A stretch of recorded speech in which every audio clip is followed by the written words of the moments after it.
예, 그리고 계속 보니까 참 좋은 것 같습니다. 같이 기도할까요? 네. 하나님, 연약한 그리고 무지한 저희들을 도와주십시오. 하나님을 알 수 있도록, 하나님이 그렇게 주시고자 하는 구원을 받을 수 있도록 하나님 저희들을 이끌어 주시기를 간절히 기도합니다. 하나님의 말씀을 올바르게 전할 수 있게 도와주십시오. 또한 전해지는 모든 말씀이 하나님의 말씀이며 하나님의 살아계심을 확실하게 믿을 수 있도록 또한 도와주시기를 원합니다. 하나님, 참으로 저희들을 불쌍히 여겨주시고 역사하여 주시옵소서. 오직 하나님 앞에 갈 수 있도록 도와주시기를 간절히 구합니다. 비록 죄 많은 저희들이지만 하나님이 주시고자 하는 영원한 축복을 받을 수 있게 자비를 베풀어 주시옵소서. 마치는 시간까지 주님께 의지합니다. 예수님 이름으로 기도드렸습니다. 아멘. 예. 자, 오늘은 화면을 먼저 볼게요. 자, 로마서 1장 18절로 20절인데 우리 어제 잠깐 봤었죠. 자, 읽으면서 설명드리겠습니다. 하나님의 진노가, 즉 하나님의 심판이, 하나님 또 진노하시고 하나님 또 심판하시는 거죠. 하나님이 어디에 대해서 그렇게 진노하실까? 불의로, 아주 나쁜 뜻으로 진리를 막는 사람들. 자, 진리는 하나님이 살아계시다는 게 진리입니다.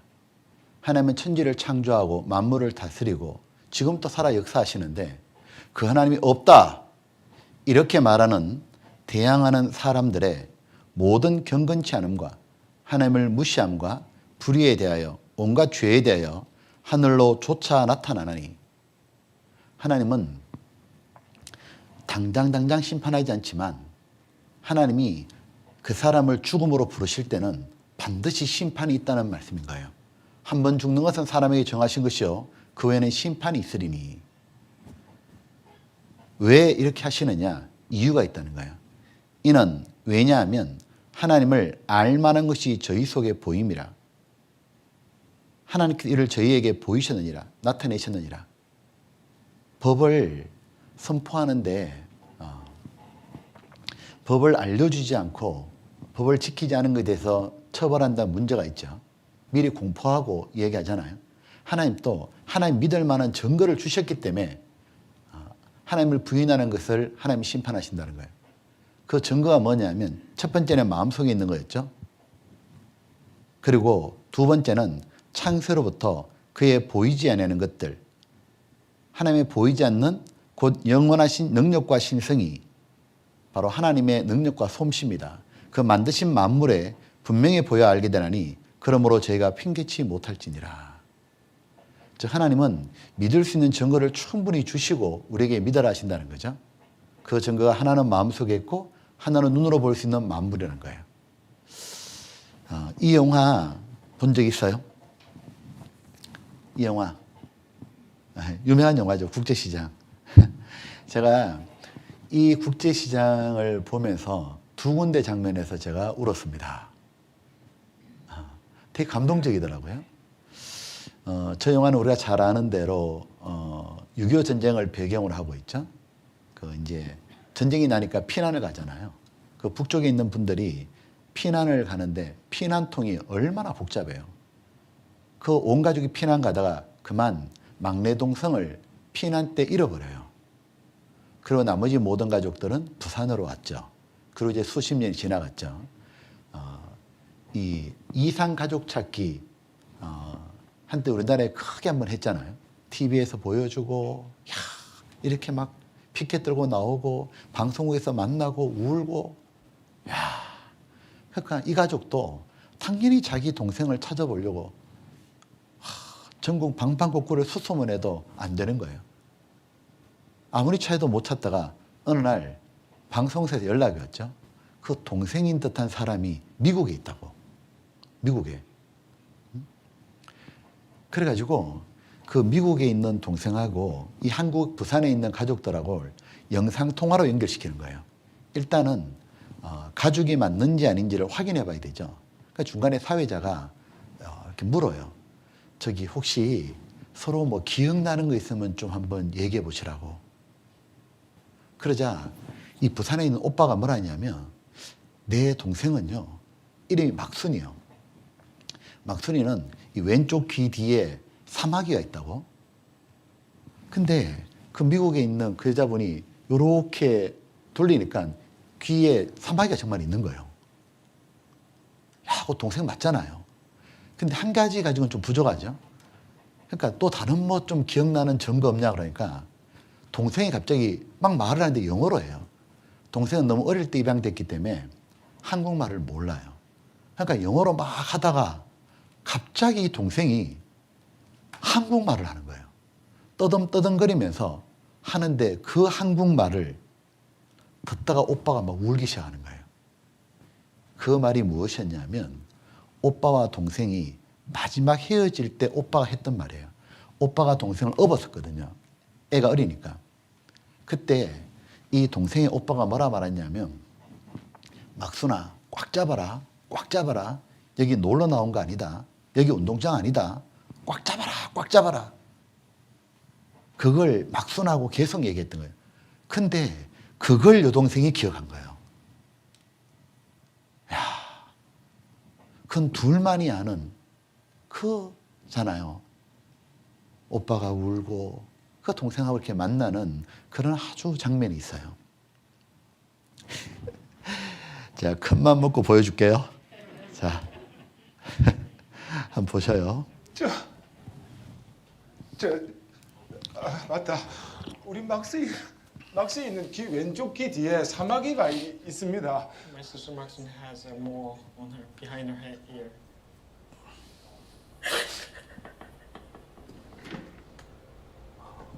어머, 사마귀가 저거 맞나?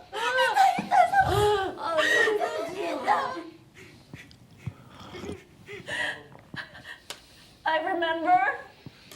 또 기억나는 건 Please tell me more.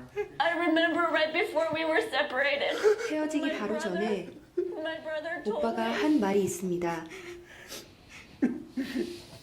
여 운동장이 아니다. 놀러 나온 게 아니다. 알아? 알아봐이선 꼭 잡아라. 꼭 잡아라.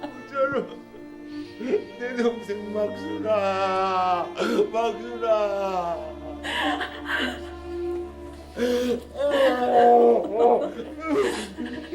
Am I your sister? 맞아. 저옷 맞아. 막스의 옷 맞습니다. 막순아.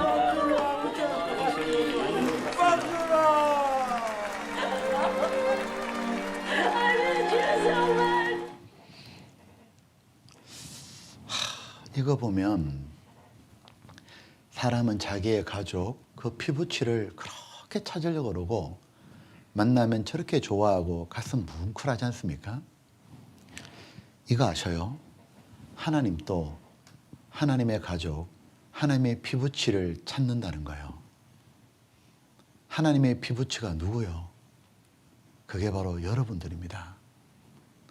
하나님은 사람을 특별한 존재로 창조하셨죠. 사람에게만 하나님을 닮은 영혼을 주셨죠.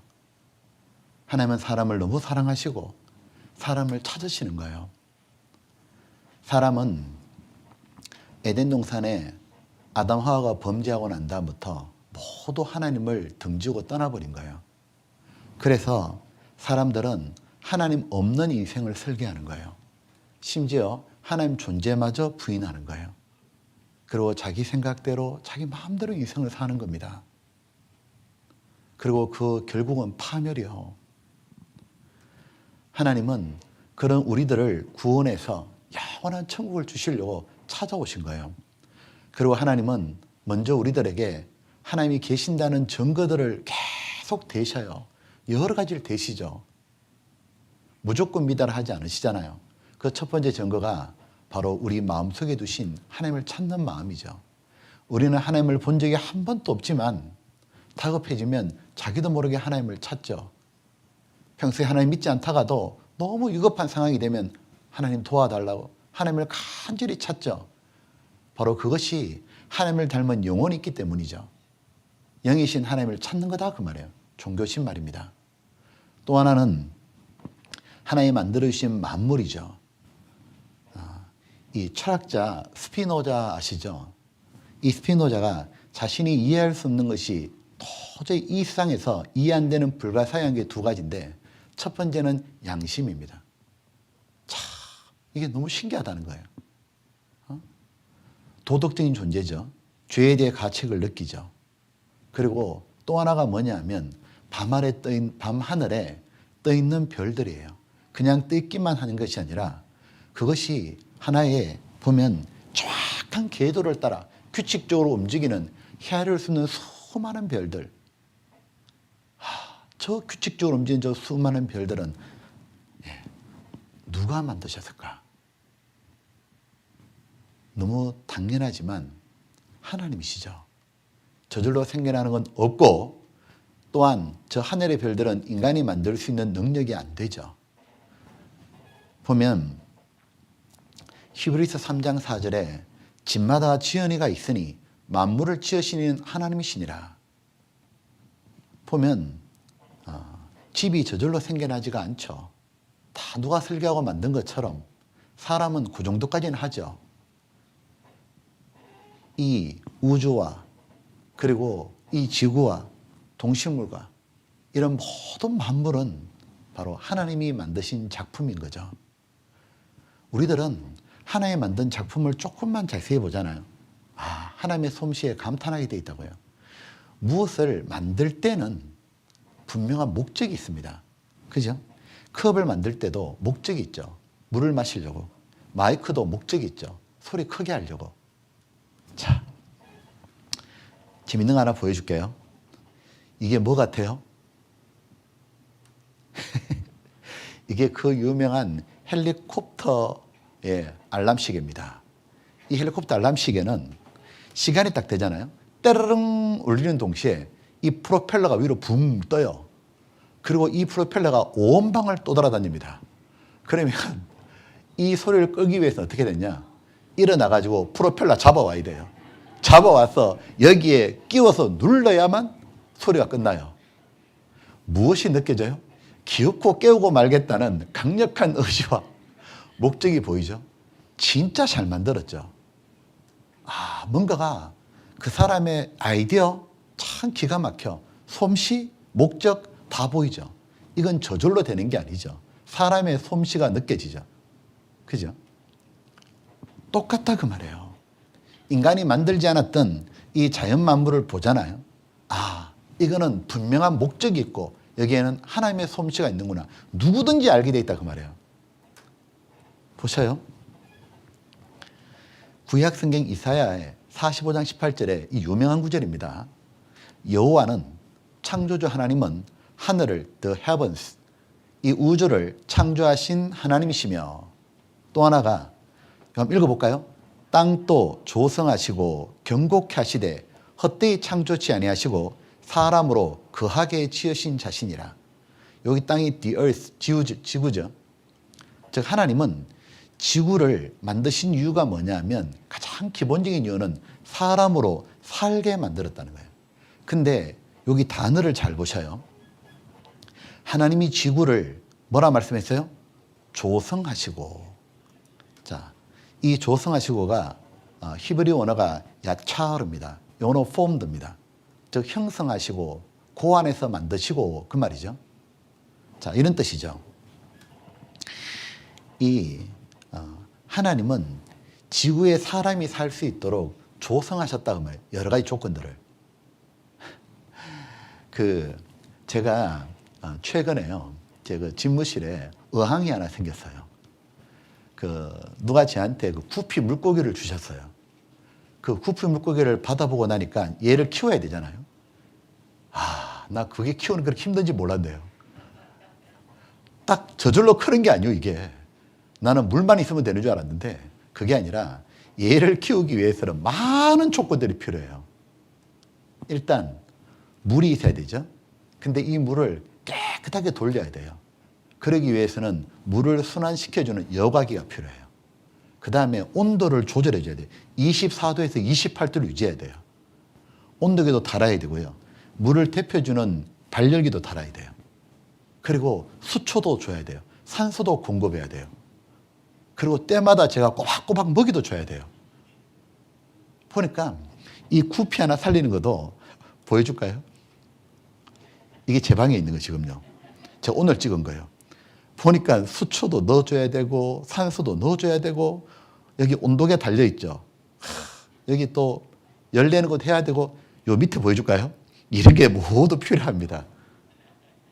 제가 이렇게 살 수 있도록 조성해줘야 돼요. 자, 근데 구피는 모를 거야. 다 해준 거. 밤마다 밥 줘도 모르고. 그죠? 보셔요. 하나님이 이 지구에 사람이 살아갈 수 있도록 수많은 조건들을 준비해 주셨다는 거 아셔요? 사람이 살아가는 데 필요한 게 많이 있죠. 태양도 필요하고 공기도 필요하고 물도 필요하고 때때로 적절히 비도 와야 되고 이런 조건들이 몇 가지냐. 과학자들이 말하기를 최소한 20만 가지 이상 돼야 돼요. 19만 9,990가지 있어도 딱 한 가지 태양만 없어도 지구는 전멸입니다. 식물이고 동물이고 인간이고. 근데 생각해 보셨어요? 태양이 그냥 있어야 되는 게 아니에요. 태양이 만약 지금보다 너무 가까우면 어떻게 돼요? 지구는 다 타 죽어버려요. 더 멀어지면 어떻게 돼요? 얼어 죽어요. 보니까 있어야만 되는 게 아니라 정확하게 조정되어 있어야 돼요. 거리가 1억 5천만 킬로 떨어져 있어야 돼요. 또한 보면 태양이 이렇게 있잖아요. 지구가 이렇게 있잖아요. 지구가 가만히 있으면 안 돼요. 어떻게 되냐면 지구는 돌아야 돼요. 회전을 해야 돼요. 지구가 왜 돌아야 돼요? 안 돌면 어떻게 돼요? 뭐라고요? 안 돌면 우리가 돌아버려요. 왜냐하면 지구가 안 돌잖아요. 그럼 어떤 일이 벌어져요? 이쪽은 계속 태양빛을 쬐는 거예요. 맨날 낮이에요. 다 타 죽어요. 이쪽은 맨날 밤이고 얼어 죽어요. 그래서 지구가 이렇게 하루에 한 바퀴 도는 거예요. 그래서 낮과 밤이에요. 겨울에 붕어빵 먹죠. 붕어빵 돌려야 돼요. 그래야 골고루 익는다고. 그죠? 그리고 붕어빵 돌릴 때 맨날 돌리는 게 아니지 이렇게. 적절히 익고 돌리고 하잖아요. 돌아도 이걸 자전이라 그러죠. 돌아도 지금의 속도보다 너무 빨리 돌아도 안 되고 천천히 돌아도 안 돼요. 지금보다 너무 빨리 돌면 어떻게 될까요? 자다 깨다. 맨날 낮밤이 돌아가는 거예요. 한 달에 한 바퀴 돌면 어떻게 돼요? 한 달 동안 낮이고 한 달 동안 밤이에요. 너무 신비한 게 뭔지 알아요? 지구는 하루에 딱 한 바퀴 돈다는 거예요. 그걸 지구의 자전이라 그러죠. 속도가 정확하죠. 시속 1660km, 23시간 56분 4초. 또 하나 보면 너무 기막힌 게 뭐냐면 이거 한번 보여줄까요? 이게 신기하다고요. 요렇게 떨어져야 되고요. 안 돌면 이래야 된다고요. 그래서 정확하게 요렇게 돕니다. 아, 처음부터 사람이 살도록 딱 조정했다는 걸 알 수 있어요. 그리고요. 또 하나가 뭐냐면 이거 보셨어요? KBS 보여주더라고요. 기울기 23.5도, 지구축이 23.5도 기울은 거 아시죠? 이렇게. 이걸 뭐라고 하냐면 절묘한 기울기, 기적 같은 리듬이라고. 이렇게 지구는 기울어 있습니다. 지축이. 이걸 KBS 보여주는데 한번 보셔요. 이래서 지구는 산다는 거예요. 네, 지구의 자전축 기울기가 23.5도라는 사실 혹시 알고 계신가요? 이 절묘한 기울기가 바로 지구상의 모든 생명체가 살아갈 수 있는 환경을 만들어낸 원천이라고 합니다. 무엇이 지구상의 모든 생명체에게 살아 숨쉬는 축복을 선물했을까? 그 비밀을 품고 있는 신비의 각도 23.5도. 너무 크지도 작지도 않은 그 절묘한 기울기에 숨은 놀라운 기적. 지구가 하나의 오케스트라와 같다. 그 지구 자전축이 오케스트라의 지휘자고 모두 그 지휘봉에 맞춰서 연주를 하는 거대한 오케스트라다. 이런 생각을 하게 됐습니다. 생명체가 깃들어 사는 터전. 지금도 끊임없이 살아 꿈틀거리는 지구. 바로 그 지구의 기울기 23.5도가 만든 극적인 순간들을 만날 수 있습니다. 이 지구축이 23.5도가 딱 기울어 있잖아요. 보면 23.5도가 기울어져 가지고 지구 전체는 이 농작물을 거두기에 가장 넓은 표면이고 사람이 살고 모든 생명이 살 수 있다는 거예요. 그런데 23.5도를 누가 기울여 놨냐고. 바로 하나님이 사람이 살 수 있도록 환경을 딱 조성해 주신 거예요.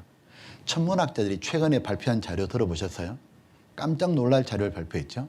지구는 원래 23.5도가 아니고 0도에서 85도까지 계속 움직이는 거랍니다. 그런데 23.5도가 딱 유지될 수 있도록 붙잡아 주는 게 있대요. 매에 달아놓으면 딱 붙잡혀 있잖아요. 딱 붙잡아 주는 게 있어요. 그게 뭔 줄 알아요? 그게 달이라는 거예요. 달이 지구에 38만 킬로 떨어져 있죠. 당겨주는 중력의 힘이 있죠. 거기서 지구를 23.5도를 딱 붙잡아 주는 거예요. 그러기 위해서는 지금 크기의 달, 지구의 0.0123배, 38만 킬로 딱 떨어져 있어야 돼요. 무엇이 느껴져요? 하나님께서 처음부터 이 지구에 사람이 살 수 있도록 모든 조건을 정교하게 조성해 놓은 거예요. 파인 튜닝이죠. 그래서 보면 이렇게 고백하는 거예요. 지구는 사람이 살기에 완벽한 조건을 갖춘 집이다. 의항이다 그 말이에요. 20만 가지 이상이 정교하게 조정되어 있는 거예요. 지구는 사람을 위해 설계된 축복받은 별이다. 그러니까 노벨 물리학상 받았던 찰스 타운즈 박사님이 이렇게 말했죠. 과학자들, 특히 물리학자들은 우리가 살고 있는 지구가 매우 특별한 곳임을 인정합니다. 우리들이 살아가는 데 필요한 모든 조건들이 정교하게 설정되어 항상 유지되고 있습니다. 이렇게 특별한 지구가 어떻게 우연히 생겨날 수 있겠습니까? 자, 제가 구피 물고기에 물어보는 거예요. 이 의항이 저절로 생겨날 수 있겠냐? 내가 얼마나 정교하게 조정해서 만들어줬는데. 그죠? 나는 의항은 만들지만 지구는 만들 수는 없죠. 아이작 뉴턴이 이렇게 말했죠. 우주의 신비, 자연의 신비, 인체의 오묘함을 보고도 하나님을 믿지 않는 사람이 있다면 그는 미친 사람이거나 정직하지 못한 사람일 거다. 우리보다 훨씬 더 머리가 좋은 분이잖아요. 그래서 이렇게 말하는 거예요. 하나님의 영원하신 능력과 신성, 하나님의 작품에 하나님의 솜씨가 그 만드신 만물에 분명히 보여 알게 되나니 그러므로 저희가 하나님 없다고 핑계치 못할지니라. 그럼요. 우리들은 하나님이 만드신 지구 하나만 딱 보더라도 절대로 핑계 못합니다.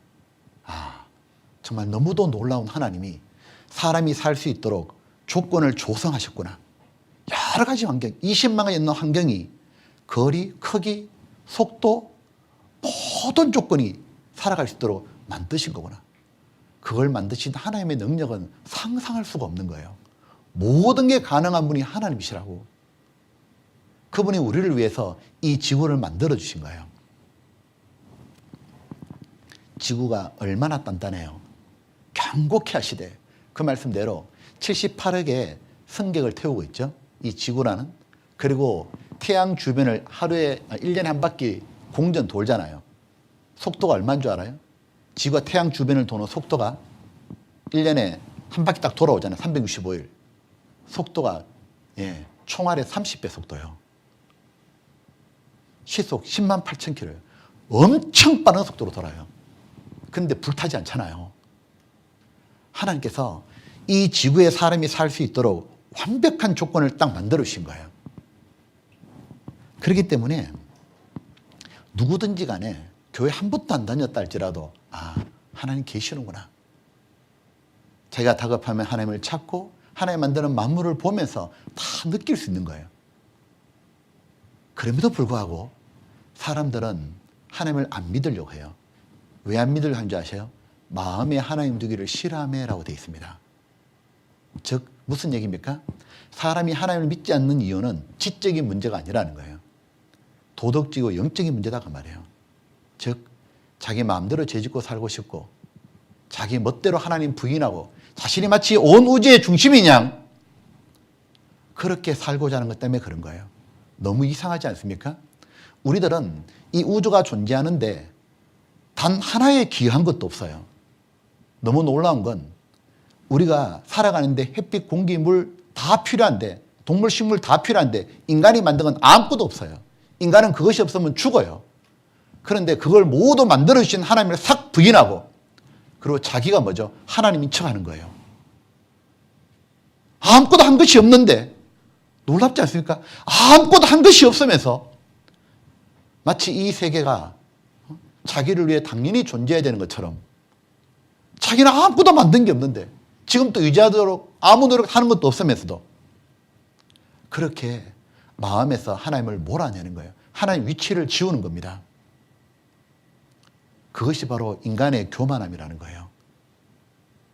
하나님은 그런 우리의 교만한 마음과 삐뚤어진 마음을 아시기에 우리의 마음의 생각을 바로잡고 확실하게 믿을 수 있도록 또 하나 주신 증거가 바로 성경이죠. 이 성경이 하나님 말씀이란 가장 알기 쉬운 증거는 뭐냐면 바로 성경은 하나님이 보시는 인류의 역사책이 기록됐다는 거예요. 지난 역사와 미래 역사가 다 기록되어 있죠. 성경에 기록된 역사대로 인류 역사는 흘러왔고 지금부터 흐르고 있고 앞으로도 그대로 되는 걸 통해서 이 성경은 정말 하나님 주신 말씀이구나. 이걸 누군지 믿게 하셨다는 거죠. 이거 한번 보십시오. 하나님 믿을 수 있는 증거들이 자 종교심이 있고 만물 있고 또 하나가 바로 성경입니다. 이 성경 하나님 말씀의 증거가 뭐냐? 기록된 내용이죠. 이 성경에는 바로 사람이 도저히 알 수 없는 인류의 초기 역사들, 지난 일과 미래일, 장래일이 기록되어 있는 거예요. 이렇게 세상에 어떤 책에 지난 일과 미래일이 기록되어 있던 거예요. 세상에 단 한 권도 없죠. 왜요? 이것은 사람이 알 수 있는 범위가 아니에요. 10만이 아는 범위잖아요. 성경에는 지난 일과 미래일이 기록되어 있고 그리고 이걸 다른 말로는 하나님 보시는 인류의 역사책이죠. 역사의 시작과 끝이 나와 있죠. 성경에. 그리고 지난 일에는 바로 정흠이 있어요. 사실한 증거가 나타나고 장래일에는 예언의 성취가 나타나는 거예요.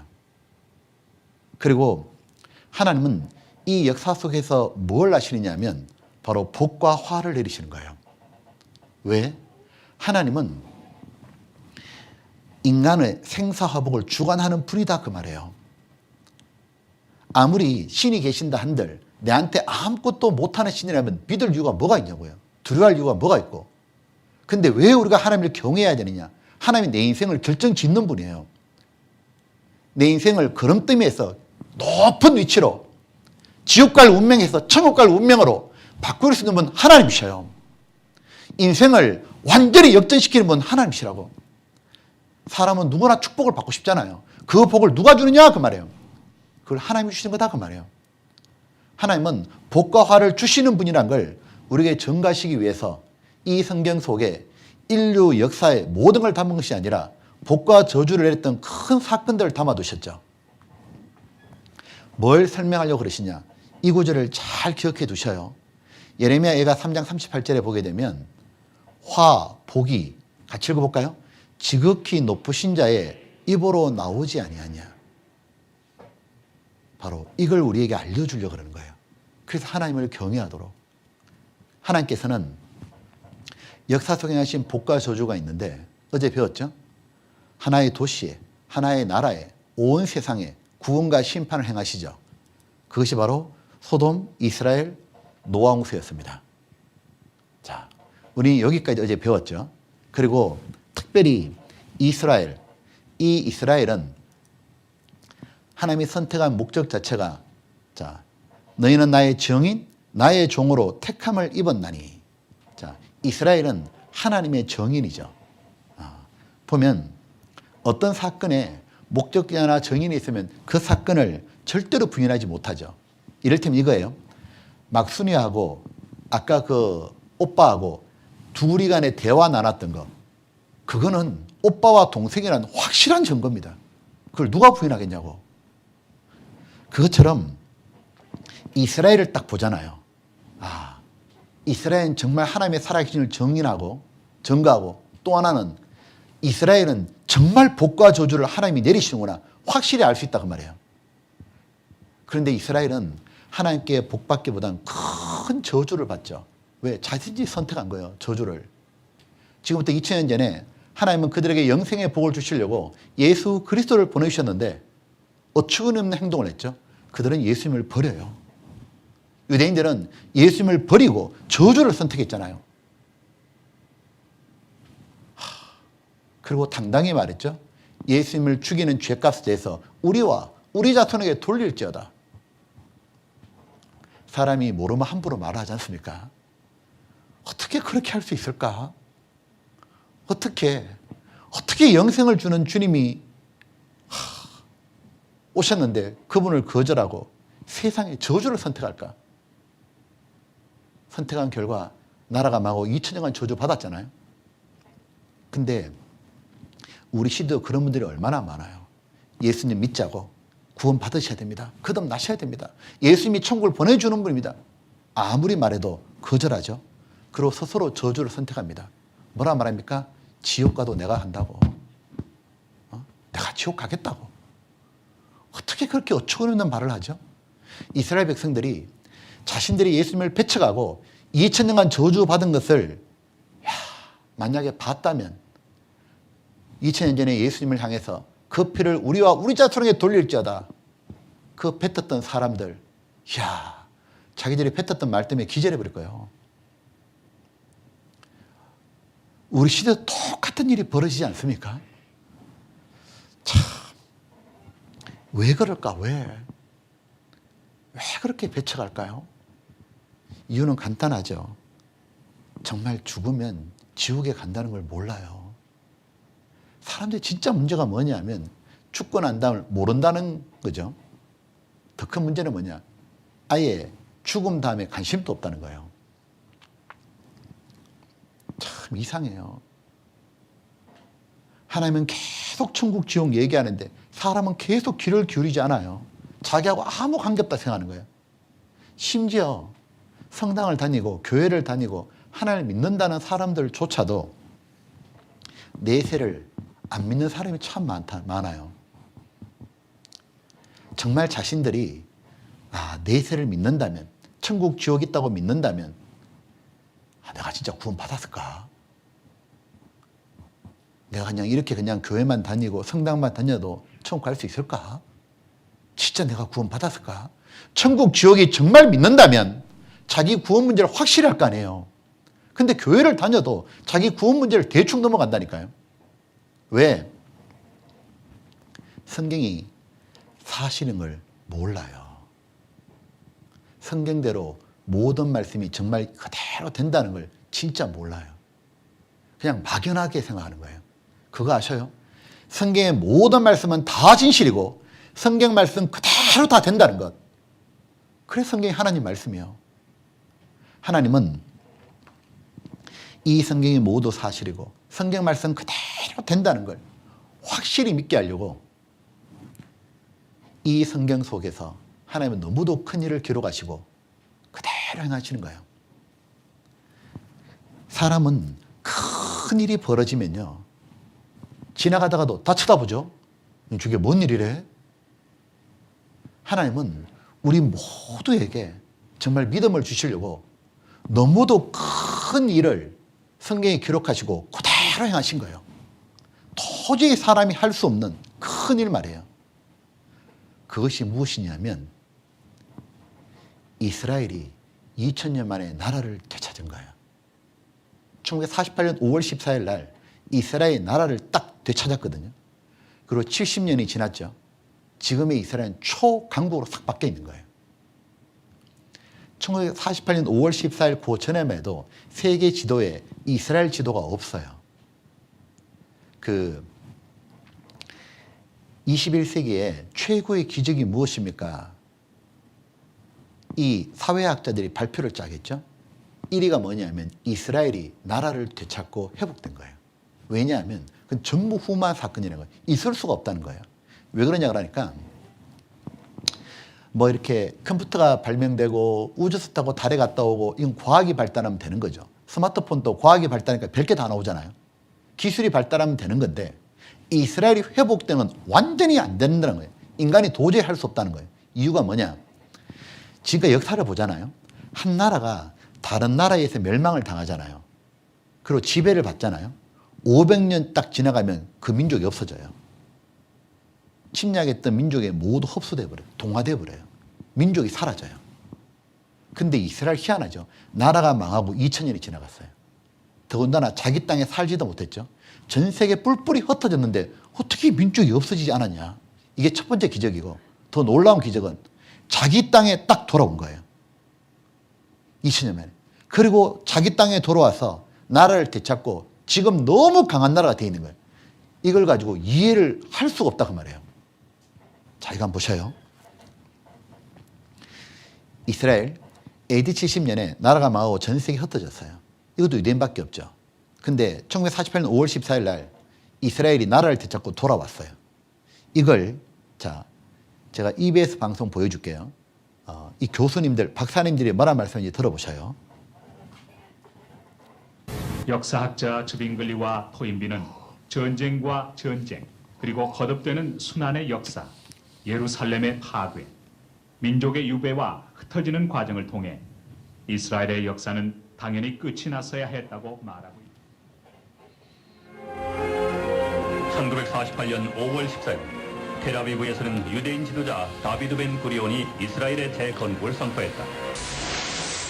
전 세계 언론은 즉시 이스라엘의 독립을 앞다투어 보도해 이스라엘이 이러한 역사 속에 독립하기까지 소요된 시간은 불과 50년.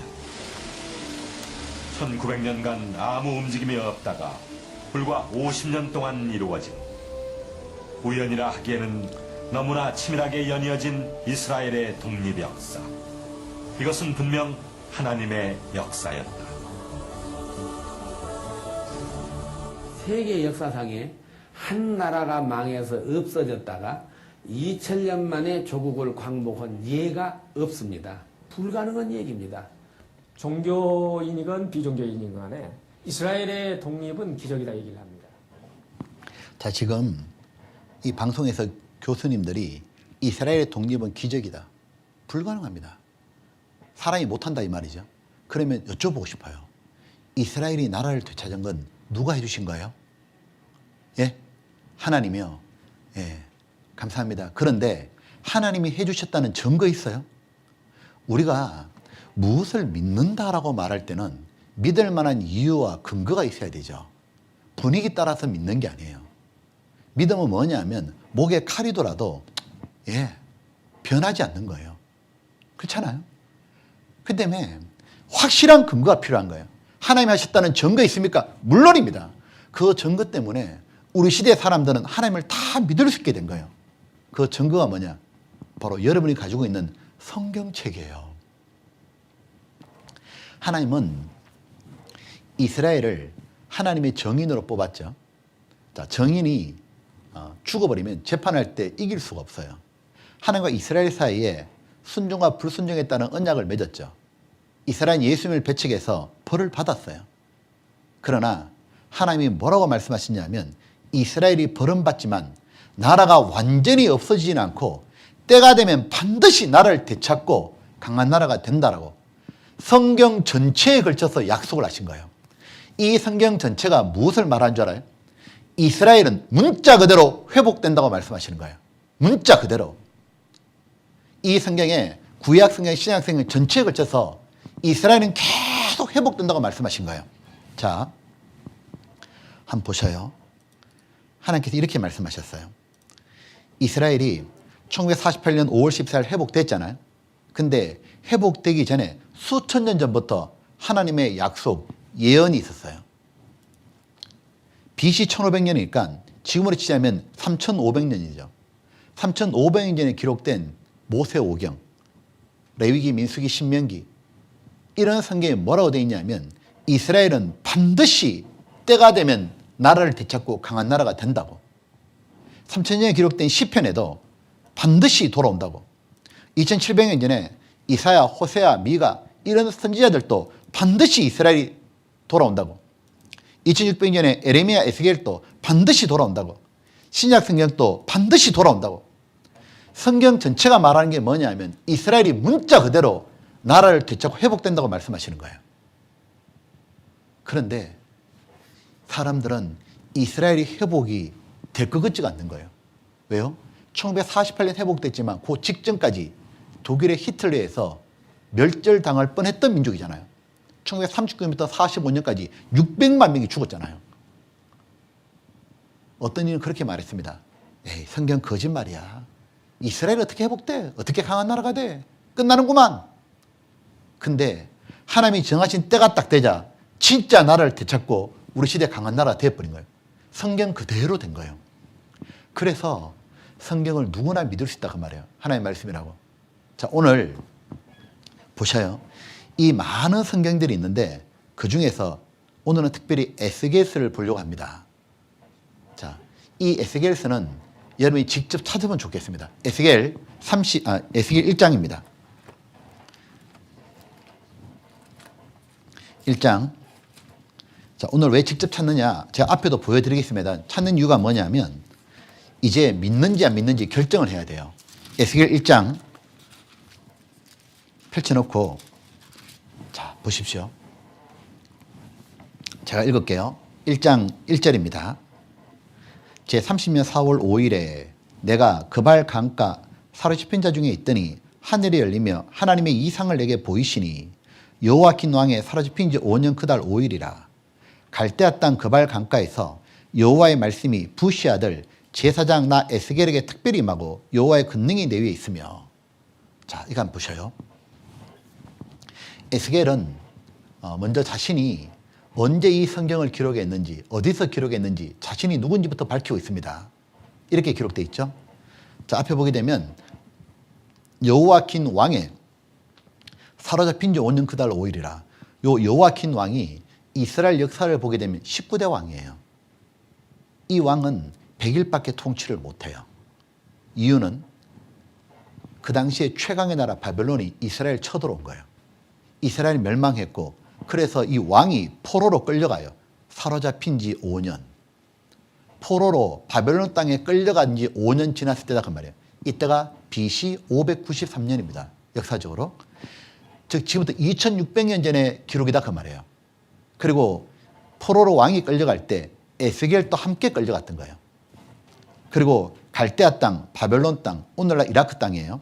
그발 강변에 이 그발 강이 이라크 땅에 보면 유프라테스 강 있잖아요. 그게 지류예요. 그 강변을 에스겔이 거닐고 있었던 거예요. 여호와의 말씀이 부시 아들 제사장 나 에스겔에게 특별히 임하고 여호와의 권능이 내 위에 있느니라. 바로 강변에 있던 에스겔에게 하나님의 말씀이 임한 거예요. 그리고 에스겔은 48장까지 나중에 기록하게 돼요. 자, 이래져 있습니다. BC 593년부터 에스겔이 예언하죠. 그리고 에스겔은 여기에 붙잡혀 있었어요. 바벨론 제국에. 근데 뭘 예언하느냐? 하나님께서 이스라엘과 주변 열방 나라에 대해서 예언하라 그러신 거예요. 어디냐? 1000km 이상 떨어진 이쪽 나라들의 앞날을, 미래를 하나님이 알려준 거예요. 이런 나라들과 함께 가장 중요한 건 바로 이스라엘이죠. 즉 에스겔서에 보게 되면 이스라엘의 미래가 어떻게 펼쳐진지가 너무 자세히 나와 있는 거예요. 자, 이제 우리는 오늘 지금부터 확실히 해야 돼요. 믿든지 안 믿든지.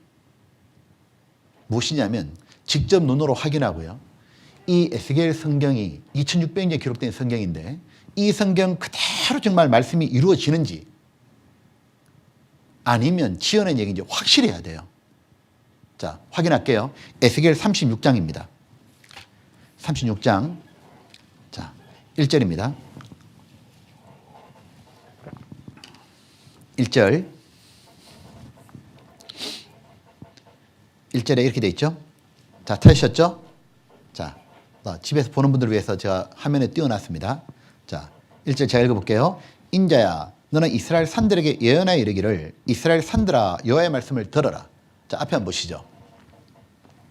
자, 온라인을 위해서 그냥 앞에 화면 보고 설명하겠습니다. 인자야. 제가 미국에 서 집회하는데요. 말씀을 다 듣고 한 아주머니가 그러더라고. 목사님, 왜 성경에요?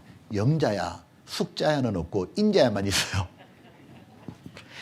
그런 인자 아닙니다. 여기 인자는 사람아 그 말이에요. 에스게라 그 말입니다. 하나님이 하나님의 말씀을 받아 적은 에스겔에게 인자야 에스겔아 너는 이스라엘 산들에게 예언하여 이르기를 이스라엘 산들아 여호와의 말씀을 들어라. 우리나라도 산이 한 70%쯤 되죠. 우리나라 땅에. 이스라엘도 그래요. 그래서 이스라엘 산 크면 이스라엘 땅하고 똑같은 말이에요. 워낙 산이 많으니까. 그리고 우리는 산 그러면 떠오르는 이미지가 뭐냐면 울창한 숲이 떠오르죠. 자, 이스라엘 제가 산을 보여줄게요. 하나님은 이스라엘 산들에게 예언하라 그러셨는데, 자, 이스라엘 산이 지금 어떤 생긴 모양이냐면 이거요. 이게 이스라엘 산이요. 이게 뭔 산이요? 황무지지. 그래요, 이게 이스라엘 산이요. 땅이요. 왜 이렇게 됐죠? 이스라엘은 전 세계에서 비만 적절히 오면 가장 농사가 잘 되는 땅이라고요. 되게 기름진 땅인데 문제는 뭐예요? 비가 안 와버리면 망하는 땅이에요. 이스라엘이 2000년 전에 예수님을 배척함으로 하나님이 땅을 저주하셨죠. 땅 덩어리가 황무지가 되어버린 거예요. 저주받은 땅으로 돼 있었다고. 이렇게 2000년. 근데 잘 보세요. 8절로 10절에 이렇게 돼 있어요. 그러나 너희 이스라엘 산들아 너희는 가지를 내고 내 백성 이스라엘을 위하여 과실을 맺으리니. 저 황무지에서 과일이 나온다 돼 있죠. 어떻게 나오느냐. 그들의 올 때가 가까이 이르렀습니다. 내가 돌이켜 너희와 함께하리니 사람이 너희 땅을 갈고 심을 것이며 개가 날 것이며 내가 또 사람을 너희에 많게 하리니 빈 땅이었는데 도시가 건설되고 이들은 이스라엘 온 족속이라. 이스라엘 민족이 돌아온다 그 말이죠. 그들로 성읍들에 거하게 하며 빈 땅에 건축하게 하리라. 비어있던 땅에 집이 지어지고 도시가 형성되고 땅을 개간해서 과일이 나오리라. 저 텅 빈 황무지가 한 걸음 더 나아가서 34절로 36절입니다. 전에는 지나가는 자의 눈에 황무하게 보이던 그 황무한 땅이 장차 기경 경작하는 땅이 될지라. 사람이 이르기를 이 땅이 황무하더니 이제는 에덴 동산같이 되었고, 에덴 동산 또는 이미지가 뭐예요? 꽃과 과일이죠. 아름다운 곳이죠. 황량하고 적막하고 무너진 성읍들에 성벽과 거민 주민이 있다리니 도시가 건설되죠. 너희 사면에 남은 이방 사람이 나 여호와가 무너진 곳을 건축하며 황무한 자리에 심은 줄 알리라. 나 여호와가 말했으니 이루리라. 자, 여러분 물어볼게요. 이 예언이 이 땅에서 이루어지는 게 가능해요? 불가능해요? 자, 여기 3분 다 물어볼게요.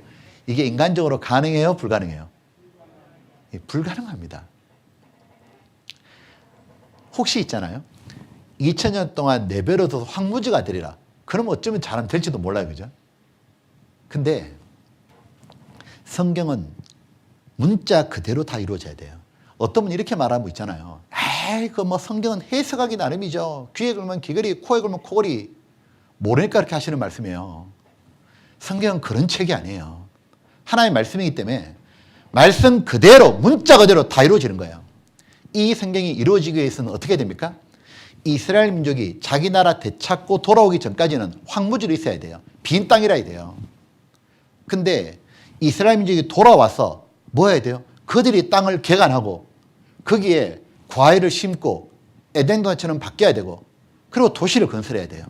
근데 그것이 불가능하다 그 말이에요. 1948년 5월 14일 날 이스라엘이 기적적으로 독립하고 자기 땅을 돌아왔지만 문제는 그 땅을 개간하고 꽃과 과일나무 심어봐야 다 말라 죽어버려요. 왜냐하면 그 당시에 이스라엘 땅은 황무지죠. 더군다나 비가 적절히 안 왔던 거예요. 1년에 강우량이 250mm가 안 돼요. 섭씨 40도가 넘는 더운 땅이에요. 한두 차례 비 와봐야 다 땅속으로 파고들어요. 다 말라 죽어버린다고 식물이. 안 되는 거예요. 그래서 여러분 이스라엘 땅하고 이렇게 국경이 붙어있는 나라가 이집트죠. 이집트는 이스라엘 땅에서 걸어서 갈 수 있어요. 근데 그 이스라엘하고 붙어있는 이집트 땅이요. 폭동이 자주 벌어지죠. 이유가 뭐냐? 식량 폭동이에요. 한때 이집트가 식량 자급률이 1%밖에 안 돼요. 그만큼 농사가 안 된다 그 말이에요. 근데 붙어있는 땅이 이스라엘 땅이야. 벌어진 땅이에요. 그 이스라엘 땅에 이스라엘 민족이 돌아와서 이렇게 되겠냐 그 말이에요. 이해가 안 된다고 이게요. 근데 나 여호와가 말하였으니 이루리라. 여호와 뜻이 뭔지 알아요?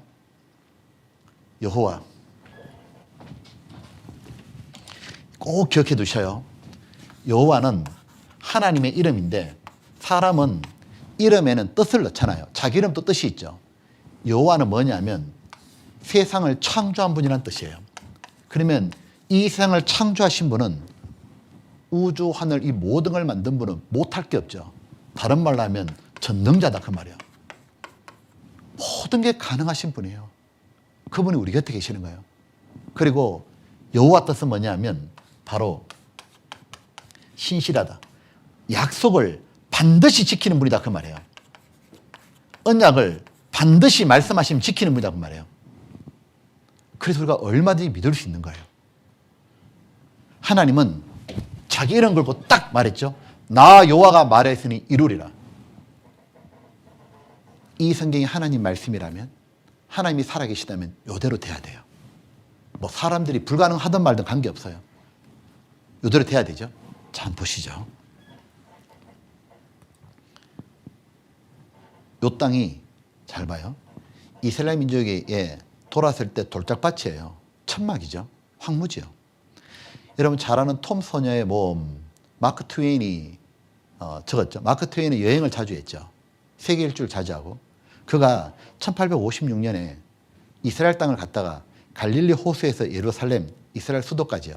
가는 길에 40마일 가는 동안 나무 한 그루도 못 봤고 사람 한 명도 못 봤다고 여행기에 적었잖아요. 근데 잘 봐요. 이 이스라엘이 어떻게 바뀐 줄 알아요?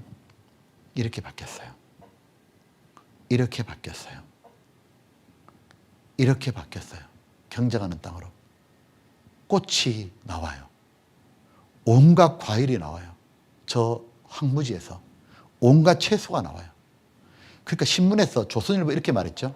황무지 읽어가지고 이스라엘은 적과 꿀이 땅이 되었다. 재배된 과일꽃을 수출한다. 유럽 사람들이 이스라엘 꽃과 과일을 그렇게 신기하게 생각하고 좋아한다잖아요. 어떻게 사막에서 저런 게 나오냐 그 말이에요. 불모지였는데 바나나 감귤을 생산하고 수출하는 거예요. 도대체 이게 어떻게 된 건지 거예요. 이스라엘 땅을 여행하다 보면 그 비결을 알게 돼요. 바로 스프링쿨러. 물을 공급한 거예요. 이스라엘이 나라를 되찾고 국가사업 1호가 뭔지 알아요? 전 국토에 수도 파이프라인을 까는 거예요. 이스라엘 북쪽에 가면 갈릴리 호수라고 헐몬산, 높은 산에서 물이 계속 내려서 고이는 호수가 있어요. 그 갈릴리 호수의 그 물을 전 국토에 공급하기로 결정한 거예요. 그래서 황무지 사막 지역에 수도 파이프라인을 쫙 깔아요. 그 다음 어떻게 하냐? 땅을 개간해. 꽃과 나무 심어요.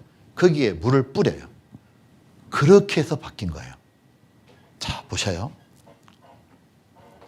여기 보면 나무 하나 딱 심어놓고는 수도꼭지 하나씩 물 떨어지게 해놨죠. 기가 막힙니다. 이걸 보고 우리나라가 본딴 게 뭐예요? 새마을운동이에요. 잘 아시죠? 자, 이건 다 제가 찍은 겁니다. 그래서 제가 갔다 왔다는 죄송합니다. 죄송해요 정말. 자, 그리고 조선일보 신문에 이렇게 돼 있죠. 사마귀 연못대리라는 이사야 예언이 실현된 겁니다. 이사야는 아까 에스겔보다 100년 전에 활동했죠. 2700년 전에.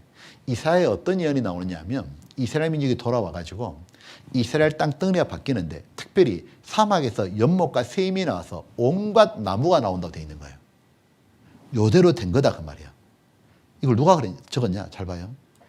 네게브 사막이 녹화된 건데 연세대 대학원장인 박준수 교수님이 여기 가보고 실은 거예요. 97년도 8월 달에 조선일보 신문에 이렇게 사막이 녹화된다고. 자, 이스라엘이 나라를 되찾고 난 다음에 처음의 모습입니다. 참 초라하죠? 근데 어떻게 바뀌었냐? 잘 보십시오. 이렇게 바뀌었어요. 이곳이 이렇게 바뀌었어요. 이곳이 이렇게 바뀌었어요. 이렇게 바뀌었어요. 도시가 건설된다 그랬죠. 주민들이 생긴다 그랬죠. 이렇게요. 현대식 건물들로 절벽에 쫙 들어서 있습니다. 그러니까 하나님께서 이스라엘 회복에 대해 주신 예언은 성취되고 있습니다. 이 시대에 이루어지고 있습니다. 1948년 5월 14일 날. 자, TV에서 하는 거 한번 보여드릴게요. The seas are now open to the seekers of the promised land. The refugees from memories of war-scarred Europe land in a country already in the grip of bitter racial strife. 유대인들에게 이스라엘은 자신의 고국이었고 고탄과 충성 속에서도 이들은 이 땅을 옥토로 일구어 갔다. 자갈과 스피질로 덮인 땅, 이곳이 바로 이스라엘이다. 바로 이 땅에서 우리는 이스라엘 농업의 기적을 목격하게 된다. 더구나 그들은 애당초 목초지였던 곳을 경작한 것이 아니었다. 황무지 한 복판에서부터 한 뼘씩 녹지를 만들어 갔다. 그렇게 일기 시작한 녹색 바람은 마침내 남쪽 사막 지역까지 잠식해 들어갔던 것이다. 장미, 리아트리스, 리노리움, 겔루베라 등등 사막에서 자란 꽃, 그래서 향기가 더 좋은 것만 같은 이 꽃이 유럽인들에게는 더욱 신비로울지 모른다.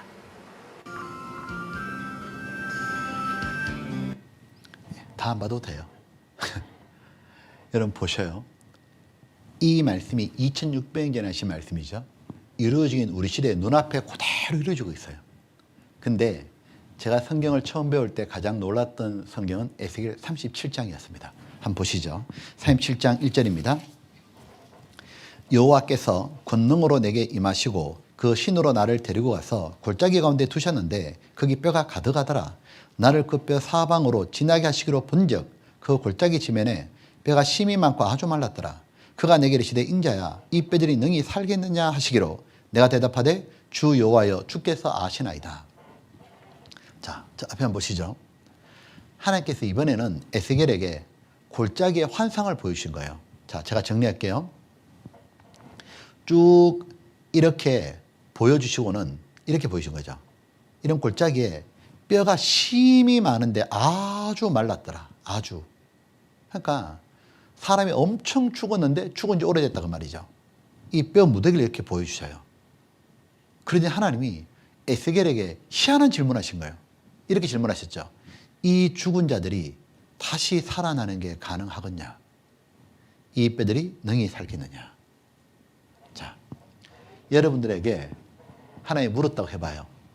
저 죽은 뼈들이 다시 살아나는 게 가능해요?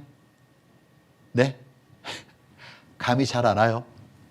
오늘 저녁에 삼겹살을 구워 먹으려고 불판에 딱 올리고 있었어요. 근데 옆에서 말하는 거예요. 이 삼겹살이 다시 돼지가 되는 게 가능하겠냐? 안 되는 거잖아, 안 되는 거. 그거보다 더 안 되는 게 뭐예요? 뼈로 다 가버렸는데, 심이 많고 아주 말랐는데, 저 뼈가 어떻게 다시 살아나냐고. 안 되는 거잖아요. 근데, 하나님께서 뭐라고 하시냐면, 에스겔한테 이렇게 말씀하시는 거예요. 내가 생기로 저희에게 들어가서 살아나게 하리라. 하나님은 모든 게 가능한 분이잖아요.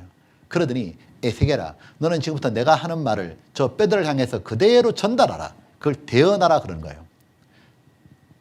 뼈들아 일어나라. 장면이 바뀌는데 부서진 뼈가 착착착착 일어나더니 사람처럼 조립되잖아요. 살이 붙고 생기가 들어가는 거예요. 뼈가 붙고 힘줄이 들어가고 사람 모양 딱 갖추니까 생기가 들어가라. 살아서 움직이는 거예요. 그러다가 갑자기 장면이 바뀌는데 극히 큰 군대로 바뀌는 거예요. 에스겔이 놀래가지고 하나님 이게 뭘 뜻하는 겁니까? 이스라엘이니라. 자, 앞에 한번 보시죠. 이에 내가 그 명대로 대언하였더니 생기가 그들에게 들어가매 그들이 곧 살아 일어나서 서는데 극히 큰 군대더라.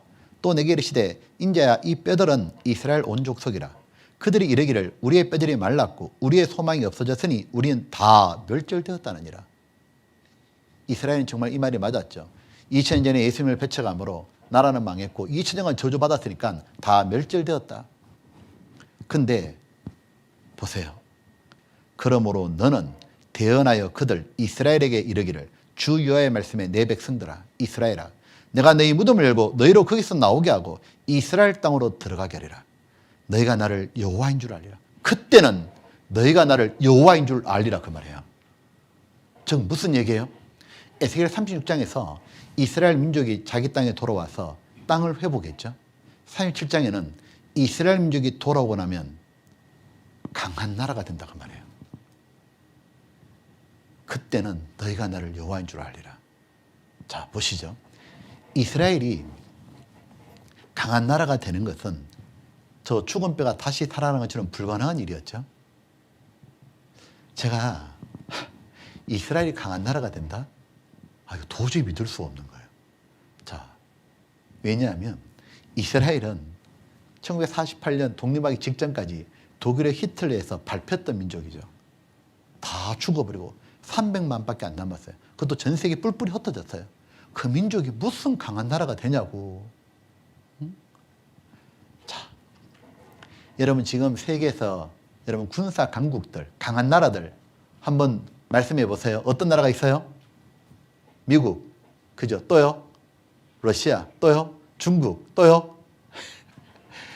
거기에 일본, 제 생각에는 일본 못 들어갑니다.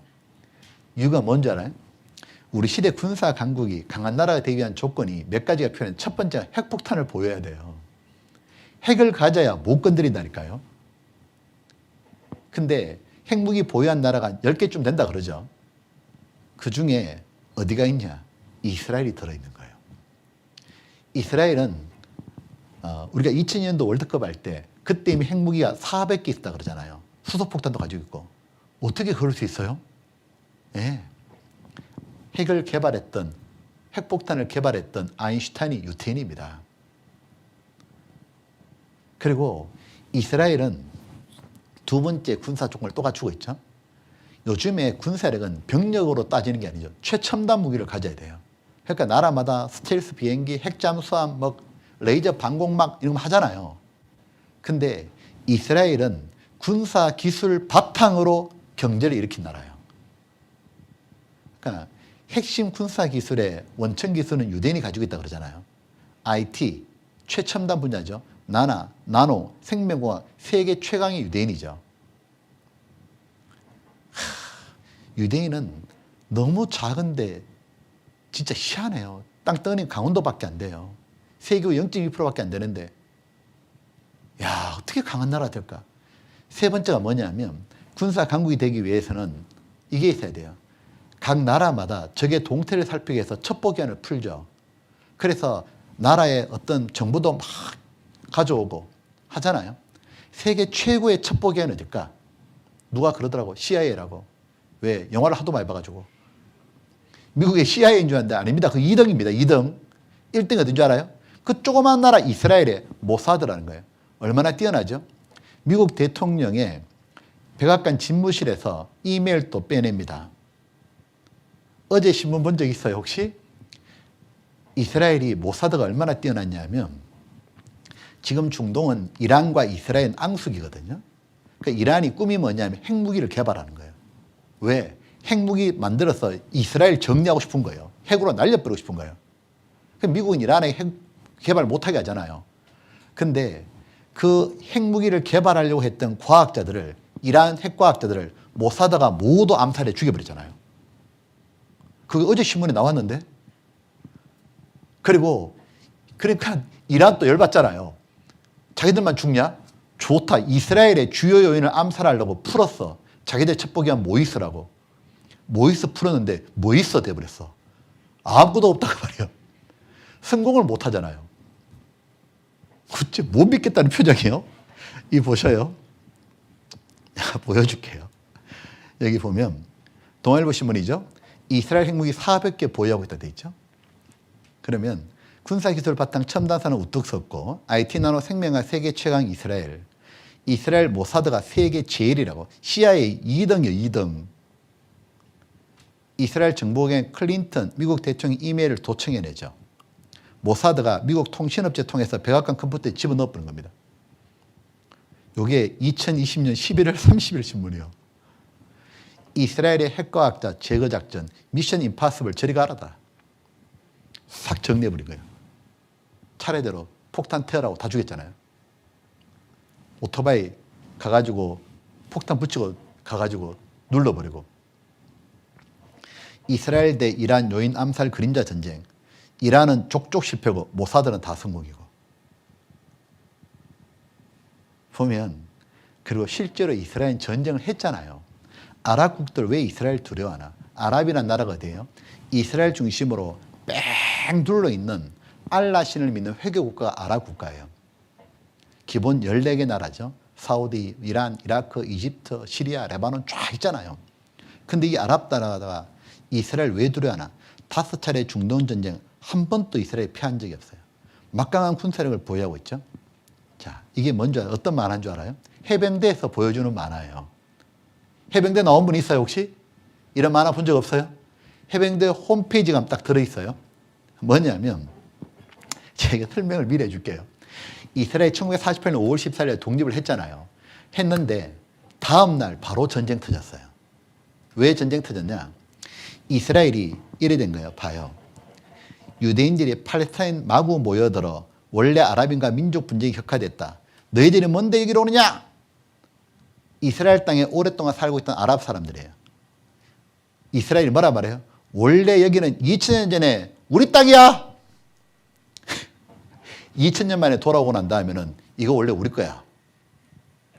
그러니까 아랍 사람이 나가겠냐고. 말 따지는 소리 하지 마라. 2000년 동안 우리가 살았다. 나가라. 못 나간다. 전쟁 붙은 거예요.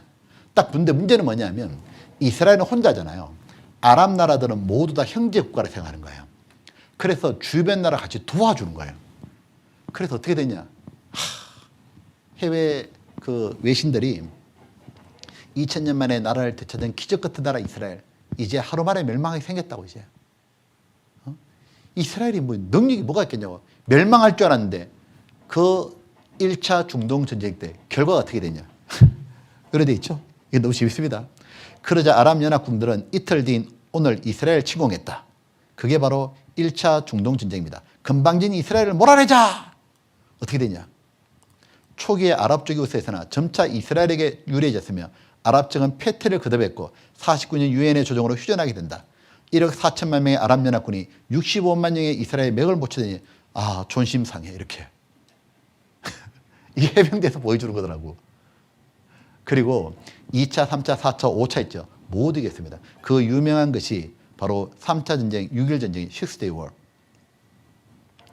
이거 잘 아시죠? 아랍이 열받은 거예요. 좋다. 3세 파이다. 끝내자. 이스라엘을 지중해 밀어버리고 싶었죠. 전쟁했는데 6일 만에 전쟁 끝났어요. 누가 이겼냐? 이스라엘이 이긴 거예요. 왜 이겼을까요? 이스라엘은 공군력이 워낙 뛰어나죠. 또 하나는 하나님이 이제는 직접 도와주셔요. 아무도 이스라엘 못 이깁니다. 이스라엘은 이제 하나님께 벌 받는 거 끝난 거예요. 그래서 여기가 이스라엘이고요. 여기 뻘거리 쭉쭉한 게 다 중동, 아랍이요. 이렇게 붙었는데 이겼다고 말이에요. 그 지금 이렇게 말하죠. 이스라엘 아랍연합군과 싸워도 이긴다. 이건 너무 놀라운 말이에요. 그리고 이렇게 강한 나라가 되기 위한 가장 중요한 조건은 뭐냐면 바로 경제력이에요. 자, 물어볼게요. 여러분 유대인들이 돈을 가지고 있어요? 네? 지금 전 세계 모든 돈은 유대인이 다 쥐고 있다는 거 아셔요? 아시죠? 이 보면은 이 세계 100대 기업, 가장 큰 기업 중에 40%가 유대인 겁니다. 노벨 경제학상 40%가 유대인이에요. 세계 경제의 중심, 금융의 수도라 불리는 게 미국의 뉴욕이죠. 주식 펀드 가격이 모두 결정되죠. 그 뉴욕의 별명이 뭐예요? 주역이라 불러요. 주가 뭐냐면 유태인이다 그 말이에요. 자, 이거 한번 보셔요. 이것도 볼까요? 안모서 성경도 이렇게 돼 있죠. 내가 저희를 그 본토에 다시 심으리니 하나님 다시 심는데 저희가 나의 준 땅에서 다시 뽑히지 아니하리라. 이는 내 하나님 여호와의 말씀이니라. 이스라엘이 예수님 배척해서 이스라엘 땅에서 그 사람을 뽑아서 흩은 분도 하나님이고 다시 그 땅에 심는 분도 하나님이시다 그 말이에요. 이거 보세요. 이스라엘 지구촌 돈을 어떻게 해요? 싹 끌어모아 버려요. 세계 100대 기업 중에 40%가 유태인이라고. 보면 이게 뭐냐면 SBS 방송에서 보여준 건데 미국 내 바로 유대인 기업들이에요. 여러분 딱 보면 어떤 게 눈에 띄어요? 그럴 줄 알았어요. 스타벅스. 그죠? 자, 이 스타벅스 딱 보는 순간 우리 너무 친하죠? 이게 다국적 기업이라 그러죠. 미국 내 본사를 두고 전 세계 문어발처럼 기업을 뻗어가지고 다른 나라에 돈을 벌어서 자기 모두 가져가는 유대인 기업 특징이 다국적 기업이죠.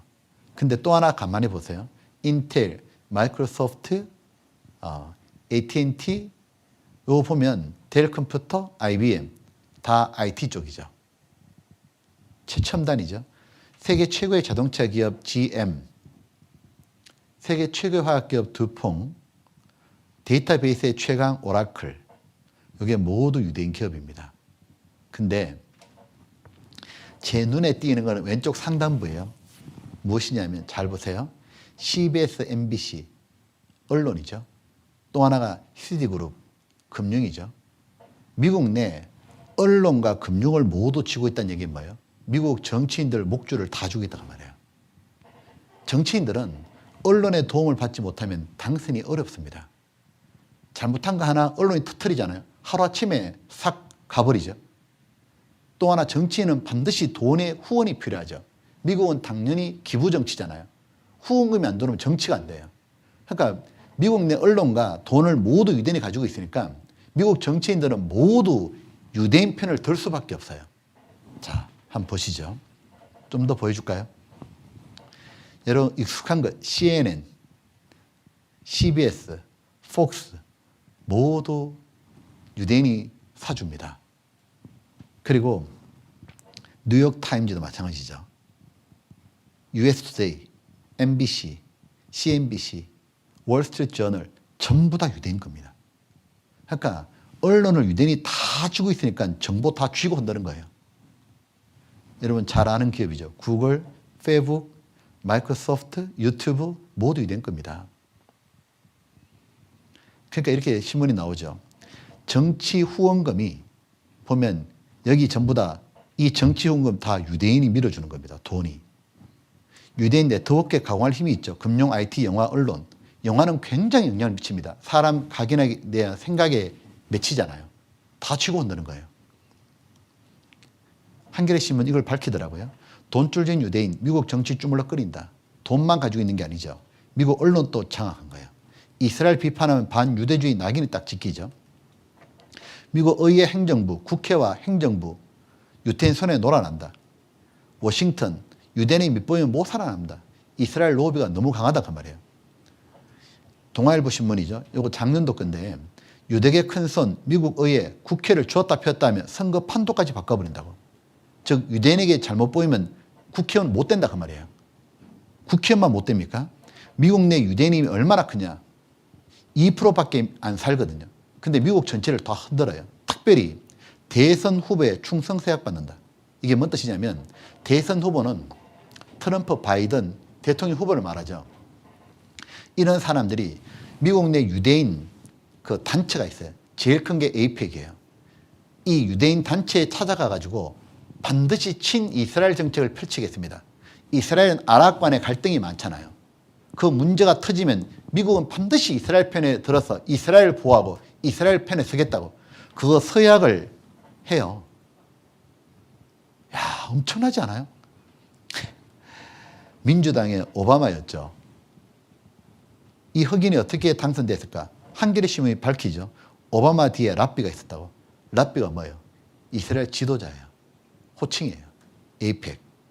찾아가서 도와달라고. 트럼프가 대통령 될 줄 몰랐죠. 근데 그는 에이펙 가서 이렇게 말하죠. 저는 이스라엘 사랑한다고. 지금 바이든이 지금 당선자잖아요.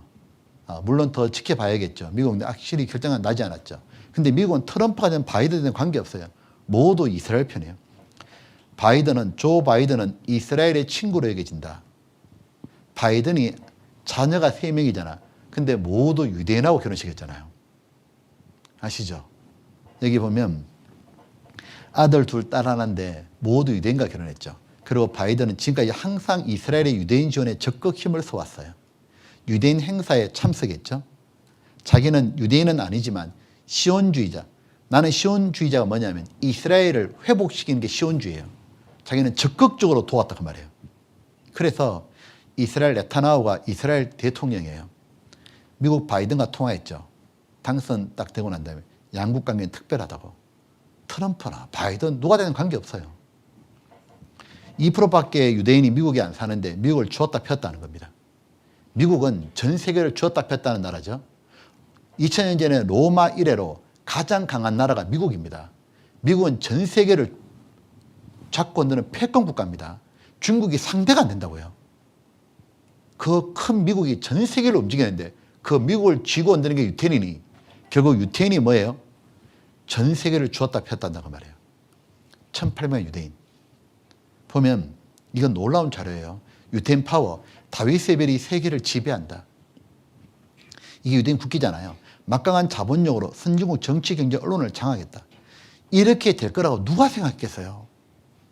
불과 70년 전만 해도 끝장나는 민족인 줄 알았는데 국제 정치, 경제를 제패하는 유태민족 돈으로 목을 쪼여라고.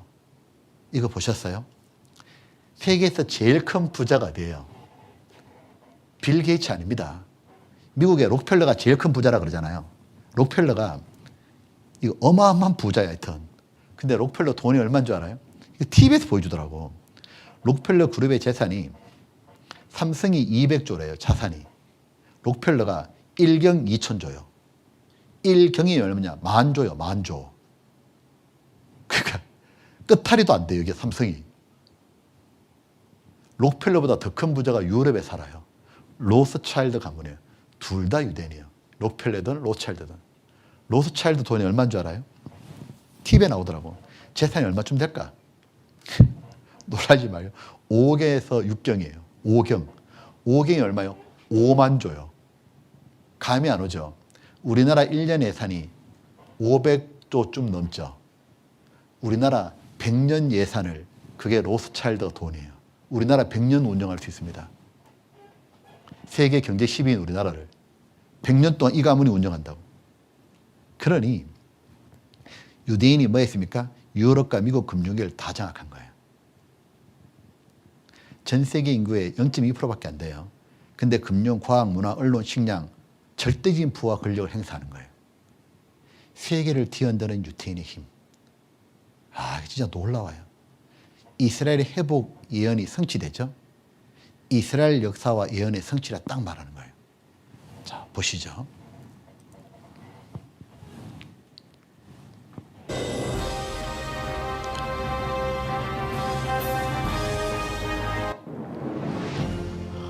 무엇보다 유대인의 경제적 성공은 그야말로 놀랄만하다. 세계적으로 유명한 기업들 가운데 유대인이 설립했거나 경영을 맡고 있는 곳은 일일이 헤아릴 수 없을 정도이다. 세계 금융의 중심인 월스트리트는 유대인이 만들었다고 해도 틀린 말이 아니다. 미국의 한 유력 경제 전문지의 조사에 따르면 월스트리트에서 가장 영향력 있는 인물 25명 가운데 유대인은 무려 10명. 이 같은 상황은 유대인들의 역사와도 밀접한 관련이 있다. 나라를 잃어버린 이후 전 세계로 흩어졌지만 유대인들은 오히려 어떤 민족보다 강한 결속력으로 맺어져 있다. 뿐만 아니라 유대인들은 선거의 승패를 좌우하는 막강한 자금력과 언론까지도 갖추고 있다. 수많은 유력 정치인들이 유대 단체 행사에 참석하고 친이스라엘적인 행보를 보이는 것은 이 같은 상황과 무관하지 않을 것이다. President Clinton and I are proud, as are all Americans, that the United States was the first nation to recognize the state of Israel. 11 minutes after you proclaimed your independence on the 5th of ER. 지난 2008년 당시 오바마 의원이 힐러리 의원을 꺾고 민주당 대통령 후보로 결정된 바로 그날 오바마 후보가 가장 먼저 찾은 것이 이 미국 유태인의 로비 조직 에이펙 행사장이었다. Thank you. Thank you so much. Thank you very much. Thank you, AIPAC. But any agreement with the Palestinian people must preserve Israel's identity as a Jewish state with secure, recognized, defensible borders. And Jerusalem will remain the capital of Israel, and it must remain undivided. 보셨죠? 이 성경 말씀 여러분 누구 말씀이에요? 진짜 하나님 말씀이 맞는 거예요. 말씀하기 2600년 하셨는데 이 말씀하신 그대로 약속을 지키신 거예요. 보십시오. 여호와 전능하시기 때문에 죽은 뼈가 다시 살리는 것처럼 멸망한 이스라엘을 약속을 지키는 분이죠. 성경 그대로. 그 하나님 우리에게 약속한 게 뭔 줄 알아요? 천국이요. 반드시 지키신다고요. 사람들이 불가능하다 생각하죠. 하나님 모든 게 가능한 분이에요. 그곳에 꼭 가야 된다고요. 그리고 앞으로 이스라엘은 어떤 일이 벌어질까요? 이스라엘의 미래도 성경에 예언되어 있는 거 아셔요? 그 내용이 에스겔 38장에 나와요. 자, 아직 제가 보자고 안 했습니다. 자, 날 보이소. 자. 이스라엘이 지금 에스겔 37장에 강한 나라가 됐죠. 강한 나라가 된 이유가 있다고요. 앞으로 이스라엘 땅에 전쟁이 터진다고 되어 있는 거예요. 근데 이 전쟁은 그냥 전쟁이 아니에요. 이 전쟁을 시작으로 전 세계는 전쟁의 소용돌이에 휘말려 가지고 바로 3차 세계대전이 터지고 핵을 사용하고 인류는 멸절하는 전쟁인 거예요. 그러므로 이 에스겔 38장에 기록된 앞으로 이스라엘에 벌어질 전쟁은 정말 우리가 주의 깊게 봐야 되는 거예요. 이것이 바로 인류의 종말의 전쟁으로 가는 거예요. 근데 성경에 무엇이 예언되어있는 줄 알아요? 이스라엘 땅을 어느 나라가 쳐들어오는지 그 나라의 실명이 기록되어 있어요. 더 놀라운 건 그 실명이 기록되어 있는데 에스겔이 예언할 당시에 그 나라가 없었다는 거예요. 지금 성경 그대로 되어 있고 이 나라가 이스라엘 쳐들어오고 결과도 나와 있고 왜 공격하는지 이유도 모두 나와 있습니다. 근데 그 모든 게 우리 시대에 성경 그대로 다 이루어지고 있는 거 아셔요? 자, 에스겔 38장인데 앞에 봅시다. 그냥 다들 이걸 보고 정리할게요. 여호와의 말씀이 자 내게 임하여 가라사대 인자야 너는 마곡이라는 땅에 있는 곡 지오지 곡 오늘 곡소리 나는 거예요. 자, 곧 어디냐면 로스 메색 두발 왕에게로 요 지역이죠. 얼굴을 향하고 그를 쳐서 예언하여 즉 곡에 대해서 예언하라는 거예요. 에스겔에게 뭘 예언할까요? 내가 내 고토 극한 북방에서 곡이란 나라 위치가 어디냐? 극한 북쪽이고 구름이 땅에 덮인 같이 내 백성 이스라엘을 치러오리라. 곡이 이스라엘 공격하는데 고가 끝날에 언제라고요? 끝날에 마지막 전쟁이다 그 말이에요. 내가 너를 이끌어다가 내 땅을 치게 하리니 하나님의 땅이 바로 이스라엘입니다. 바로 곡이란 나라가 이스라엘을 공격하는데 극한 북쪽이라는 거예요. 도대체 이 나라가 어딜까? 자, 지도를 볼게요. 여기가 이스라엘이고 극한 북쪽이죠. 일단 이스라엘 북쪽으로 어떤 나라가 있냐? 시리아, 레바논, 터키가 있어요. 일단 이 나라들은 이스라엘과 상대가 안 되죠. 전쟁해보지도 못해. 극한 북쪽도 아니고. 근데 극한 북쪽에 어딨냐? 곡이란 나라가 있다는 거예요. 이 나라가 어딜까? 바로 러시아입니다. 소련입니다. 자, 마곡 땅에 있는 곡 그랬죠? 소련의 옛 이름이 마곡이에요. 그리고 여기에 위치가 정확하게 표현되어 있죠. 로스, 메색, 투발. 이것이 모두 러시아죠. 로스, 러시아죠. 메색, 모스크바죠. 투발, 토볼스크. 바로 러시아의 정확한 지명을 말하고 있는 거예요. 바로 러시아였던 거예요. 근데 러시아라는 나라는 에스겔이 살던 당시에 없던 나라예요. 1400년 뒤에 등장해요. 근데 오늘날 러시아가 이스라엘 딱 공격하면 됩니다. 보십시오. 또 하나 고가 너는 스스로 예배하되 너와 내게 모인 무리들이 다 스스로 예배하고 너는 그들의 대장이 될지어다. 즉 곡이 혼자 공격하는 게 아니고 무리들을 데려오는데 곡이 대장이라는 거예요. 그럼 쫄병들은 누구냐? 방패와 투구를 갖춘 군사력을 갖춘 바스, 구스, 붓, 고멜과 그 모던 때와 극한 북방의 토갈마 족속과 그 모던 때 그 많은 백성의 무리를 너와 함께 끌어내리라. 러시아가 이 5개의 나라와 함께 이스라엘 공격한다는 거예요. 근데 요 나라가 어디냐? 자, 영어 성경을 볼게요. 바사가 페르시아인데 페르시아가 여러분 아시는 대로 1935년에 나라 이름을 바꾸죠. 이란입니다. 페르시아를 이란으로 바뀌었죠. 이란과 구스가 어디죠? 이디오피아, 붓이 리비아 모두 실존하는 나라죠. 고멜이 게르만 족속, 토갈마 터키 족속을 말하는 거예요. 자, 지도를 볼게요. 러시아가 바로 이런 나라인 거예요. 이란, 이디오피아, 리비아 위에 터키가 있죠. 아마 게르만 족속은 동유럽이라고 거라고 생각됩니다. 이렇게 해서 러시아가 완전 사방에서 이스라엘을 공격해 온다고 말해요. 그런데 이 나라들이 너무 신비하게도 모두 러시아하고 너무 친하죠. 중동에서 제일 러시아와 친한 나라가 이란이죠. 원래 이란은 친미 국가인데 돌아섰었죠. 러시아로 지금. 이디오피아 6.25 전쟁 때 우리나라 도와줬잖아요. 근데 러시아하고 친해졌죠. 리비아 러시아 해군 기지가 건설돼 있죠. 터키하고 러시아는 항상 밀월 관계죠. 동유럽은 러시아의 밑에 있었죠. 자, 볼게요. 이거 너무 신기하다니까요. 러시아 푸틴이 강대국 위상 되찾자 군사력 증강해라. 이 러시아는 가난한 나라인데 군사력만 냅다 키우는 거예요. 푸틴 핵전력 강화하라. 군에 지시하고 러시아 이란 급속 밀착이고 이스라엘 지도서 없애버려야 된다. 이 사람이 이란 전 대통령이에요. 이 사람 꿈이 뭔지 알아요? 이스라엘을 지도서 없애는 거예요. 제가 봤을 땐 이 인간이 없어지게 생겼어요.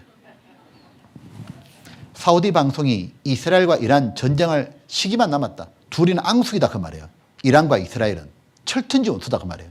지금 희한하게도 이 이스라엘이 다른 아랍 국가하고는 괜찮습니다. 이란하고는 이래 돼 있는 거예요. 보셔요. 요거 올레 신문이거든요. 이란이 이스라엘 가로로 만들어 버리겠다 그냥. 야, 희한하죠. 성경 그대로 되짚어봐요. 이디오피아 공산으로 돌아섰고 러시아, 리비아 해군기지 건설 추진하고 터키, 러시아와 미를 재가시하고 근데 러시아 사람들이 유태인들을 너무 싫어해요. 이건 충격적인 자료예요. 이스라엘 핵무기는 소련을 겨냥하고 있다. 이게 뭐냐면 소련이 이제 붕괴되고 러시아가 됐잖아요. 그때 소련의 첩보기관의 KGB 아시죠? 근데 그 KGB에서 비밀 문서가 드러났는데 이스라엘의 핵무기가 많았잖아요. 근데 이스라엘 핵무기가 아랍 나라들에 대해서 향하고 있는 게 아니라 러시아 본토를 향하고 있다고 쫙 발표한 거예요. 아니, 쟤네들이 왜 러시아를 향하고 있냐? 왜 우리나라에다가 핵을 향하고 있냐? 뭐라고 되어 있는 줄 알아요? 이스라엘은 에스겔 38장을 문자 그대로 믿고 있다. 이렇게 되어 있죠. 세계 백과사전에 러시아 연방, 러시아가 언제 나라가 됐냐?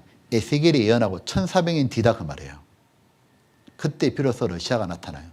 더 놀라운 사실이 이겁니다. 러시아는 원래 1917년도에 공산혁명이 일어났죠. 그 다음에 공산국가 되고 군사강국이 되었죠. 원래 1917년 전까지는 러시아는 하나님을 믿는 정교회가 있죠. 무신론이 아니었다니까요. 러시아 정교회가 있잖아요. 그리고 농업국가잖아요. 그러니까 1917년도 이전에 성경을 보던 신학자들은 에스겔 38장 이해가 안 되는 거예요. 왜 하나님 믿는 나라고 농업국가인데 이 러시아가 왜 하나님의 백성 이스라엘을 치냐? 이해가 안 되는 거예요. 이해는 안 되는데 단 성경이 이렇게 된다고 했으니까 그냥 해석만 그렇게 했어요. 러시아가 공격한다. 이해는 안 되지만 그렇게 말했다고. 근데 세상을 누가 이끌어 가셔요? 하나님이. 러시아를 바로 이스라엘 공격할 수 있도록 싹 바꿔놨잖아요. 하나님이요. 보십시오. 참 예언은 성경 말씀밖에 없다 이렇게 말하는 거예요. 자, 들어보셔요. 에스겔 예언자는 마지막 날에 목이 끄는 많은 군대가 북방에서 나타날 것이라고 경고했습니다. 대부분의 학자들은 이 침략군이 러시아가 이끄는 연합군이라는데 의견을 같이 하고 있습니다. 고대 메섹은 오늘날의 모스크바를 이루고 고대 두발은 오늘날의 토볼스크를 말합니다. 에스겔 예언자는 오늘날의 이란인 페르시아와 리비아, 에티오피아도 참전하며 마지막에 이스라엘의 멸절을 꾀한다고도 경고했습니다. 성경 속에 예언된 사건들은 계속 현실로 나타나고 있습니다. 2000년간 성경 예언은 섬뜩할 정도로 정확했습니다. 보세요. 끝에 성경 예언은 섬뜩할 정도로 정확했다고. 근데 제가 진짜 섬뜩한 거 말씀드릴게요. 이건 정말 충격적이라고. 에스겔 38장 12절이에요. 이거 보셔요. 12절에 왜 러시아가 공격이 나와 있죠? 물건을 겁탈하며 놀아가리라 하고 내 손을 들어서 황무하였다가 지금 사람이 거처하는 땅과 열국중에 모여서 짐승과 재물을 얻고 세상 중앙에 가는 백성을 치고자 할 때에 앞에 한번 보십시오. 왜 러시아가 이스라엘 공격할까? 2600년 전에 이미 알려주셨죠, 하나님이. 이유가 뭐냐? 러시아가 이스라엘의 물건을 겁탈하며 노락하리라. 빼뜬다 그 말이잖아요. 도대체 이스라엘에 무슨 물건이 있길래 러시아가 이걸 탐내는 걸까? 잘 보세요. 너의 손을 들어서 황무하였다가 지금 사람이 거처하는 땅, 이스라엘 땅이죠. 열국중에 모여서 짐승과 재물을 얻고 막강한 재물을 가지고 있죠. 세상 중앙에 가는 백성, 이스라엘이죠. 왜 치냐? 도대체 어떤 물건이 있길래 러시아가 침을 흘리는 걸까? 뭘까요? 이것이 이스라엘이 나라를 되찾고 난 다음에 우리 시대에 와서 완전히 이해가 되는 거예요. 자, 보십시오. 먼저 첫 번째가 이겁니다. 핵전쟁 피해 복구 물질이 이스라엘 사해 바다에 있다. 자, 이스라엘 사해 바다 보물이 미국, 영국, 프랑스 최고의 부자 나라죠. 세계 나라 재산보다 더 많다. 도대체 이게 뭔데 그럴까? 보면 이스라엘은 사해라는 바다가 있어요. 죽을 사자예요. 죽은 바다. 왜? 물고기 한 마리도 못 살아요. 요게 다 소금이에요. 다른 바다에 비해서 염분이 5배가 더 많아요. 아무 생명체, 물고기가 없어요. 죽은 바다로 불리거든요. 그래서 소금 덩어리고 사람이 떠요, 이렇게. 저도 가봤는데 떠요. 그리고 소금 덩어리요. 눈에 이 사해바다 물이 들어가잖아요. 눈을 못 떠요. 아파가지고. 아무 쓸데없는 바다인 줄 알았는데 이스라엘 나라를 되찾고 난 다음에 저 바닷물 퍼가지고 정류를 시켜보니까 남은 게 뭐냐? 엄청난 게 들어있는 거예요. 보물인 거예요. 핵전쟁 피해 복구 물질이 들어있는 거예요. 세계 공업 원료에 가장 중요한 원료가 족이 들어있는 거예요. 제일 비싼 바다예요. 사해는 더 이상 죽은 사해바다가 아니다. 무진장한 자원의 보고다. 우라늄까지 캐는 사해죠. 그런데 이 사해보다 더 놀라운 일이 벌어진 거예요. 이것이 섬뜩하다고 말해요. 뭐라고 되어 있냐면, 자, 2016년도, 2013년, 2010년 이런 자료죠. 뭐라 되는지 잘 보십시오. 천연가스 대박 맞은 이스라엘. 적과 꿀 대신 오일가스 대박이다. 천연가스 노단지 앉은 이스라엘. 자원 빈국 이스라엘 땅에 땅 밑에 엄청난 석유가 있다. 2,400억 배럴. 사우디에서 세계 2위 수준이다. 이게 뭘 말하냐면 이스라엘은 중동에 있는 나라잖아요. 다른 중동에 있는 아랍 국가들은 금은 황금, 석유가 모두 나오죠. 이스라엘은 석유가 안 나오는 거예요. 석유가. 이스라엘도 독립하고 난 다음부터 제일 또 신경 썼던 게 뭐냐면 에너지 확보예요. 석유를 확보해야 돼요. 석유가 있어야 전기도 켜고 다 할 거 아니에요. 이스라엘도 앞바다 지중해도 개발해보고 이스라엘 땅도 파보는데 석유가 안 나오는 거예요. 어떤 일이 벌어지죠? 가까운 아랍 나라에 석유를 수입하면 좋은데 안 팔잖아. 아랍이 적대 국가니까요. 이스라엘은 저 멀리서 석유를 수입해야 됐어요. 그러니까 이스라엘은 당연히 전기가 너무 비싼 거예요. 전기값도. 이스라엘 꿈이 뭐냐면 석유를 가져보는 건데 이게 안 나는 거예요. 근데 기적이 벌어진 거예요. 2010년대 들어오면서 지금까지 10년 만에 어떤 일이 변화가 생기냐.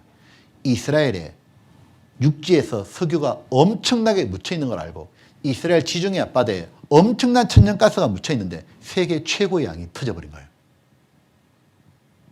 그리고 뭘 하느냐. 잘 보십시오. 사우디아라비아가 세계 최고의 석유 매장이죠. 2,600억 배럴. 이스라엘이 2,400억 배럴이라고 말합니다. 근데 좀 더 조사하더니 5천억 배럴 정도 있을 거다. 그게 뭐냐면 이스라엘 시펠라 유전이라는 이스라엘 육지에 있는 거예요. 요 앞에 지중해에는 천연가스가 다 들어있는 거예요. 잘 보세요. 그리고 이스라엘이 그때부터 뭐 하냐. 바로 이 수송관을 건설하는 거예요. 석유를 직접 판다고 말이에요. 개발한다고 말이에요. 그러고는 본격적인 생산을 한 거예요. 어떤 일이 벌어졌냐. 전 세계가 불화하게 된 하나님의 땅 이스라엘이에요. 동시에 석유가 직접 나오니까 이스라엘 땅은 석유값이 떨어지고 전기값이 확 내려가죠.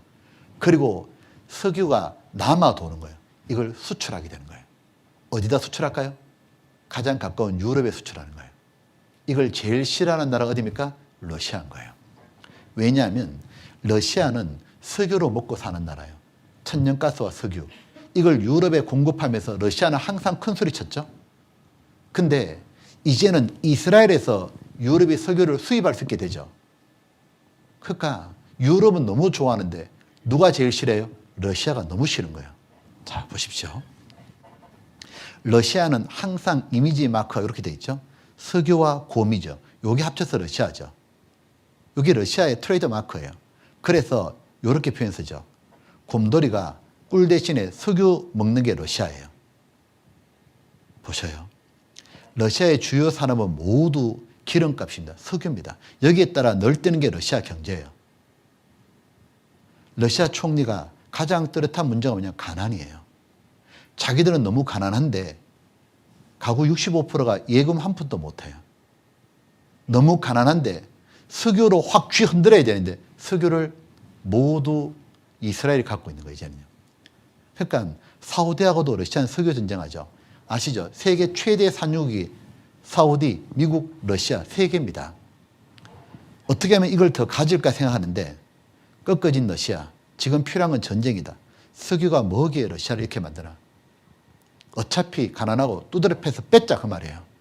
그래서 타임지가 이래 나왔죠. 북극곰이 중동 지역을 노리죠.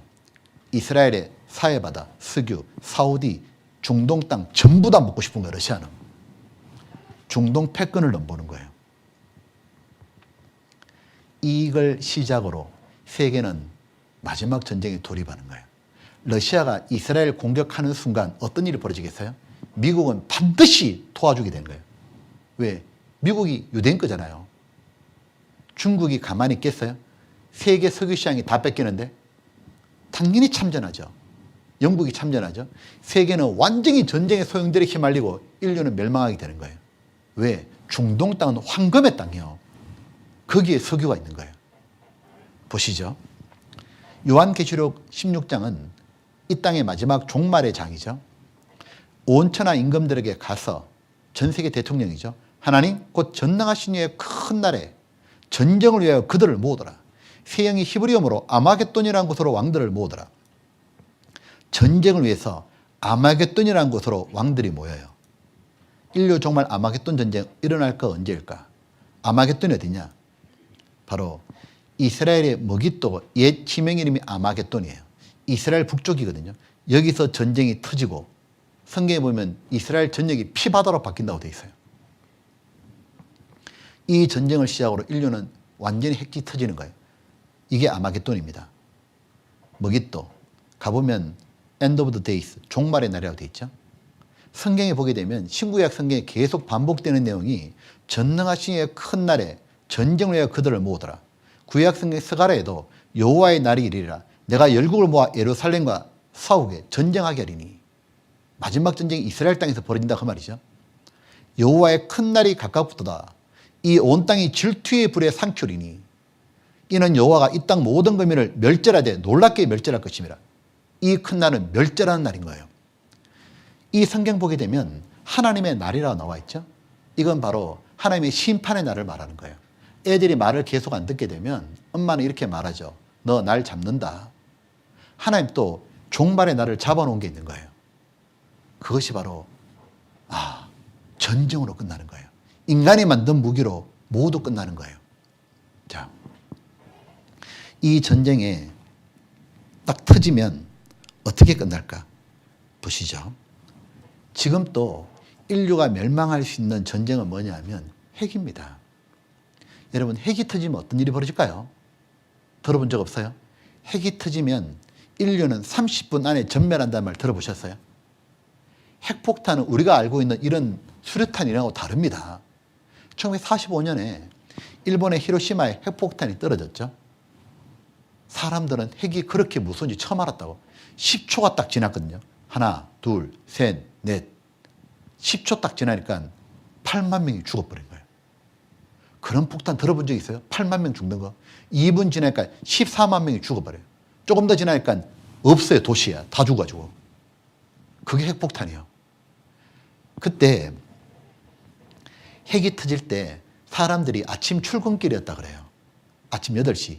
핵이 빵 터지니까 폭심지, 핵폭탄 중심지 안에 있던 사람 어떻게 죽은지 알아요? 시체도 못 찾았습니다. 왜냐하면 다 녹아버렸어요. 증발해버렸다고. 녹아가지고요. 서 있는 채로 녹아버린 거예요. 그냥요. 얼마나 뜨거운지.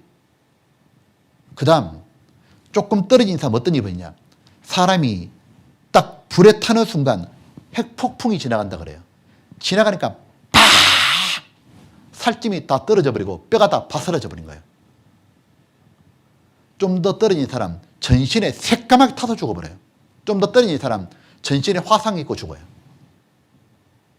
핵이 터지면 그때 사람이 안 거예요. 이게 너무 무서운 무기구나. 그때 이 말 했잖아요. 드디어 인간을 멸절시킬 수 있는 무기를 개발했다고. 끔찍한 거는 사람이 지금까지 만드는 무기를 사용 안 한 적이 한 번도 없답니다. 그렇게 무서웠으면 더 이상 핵 개발하면 안 되잖아요. 미소 냉전 시대가 지나가면서 엄청나게 핵을 개발했죠.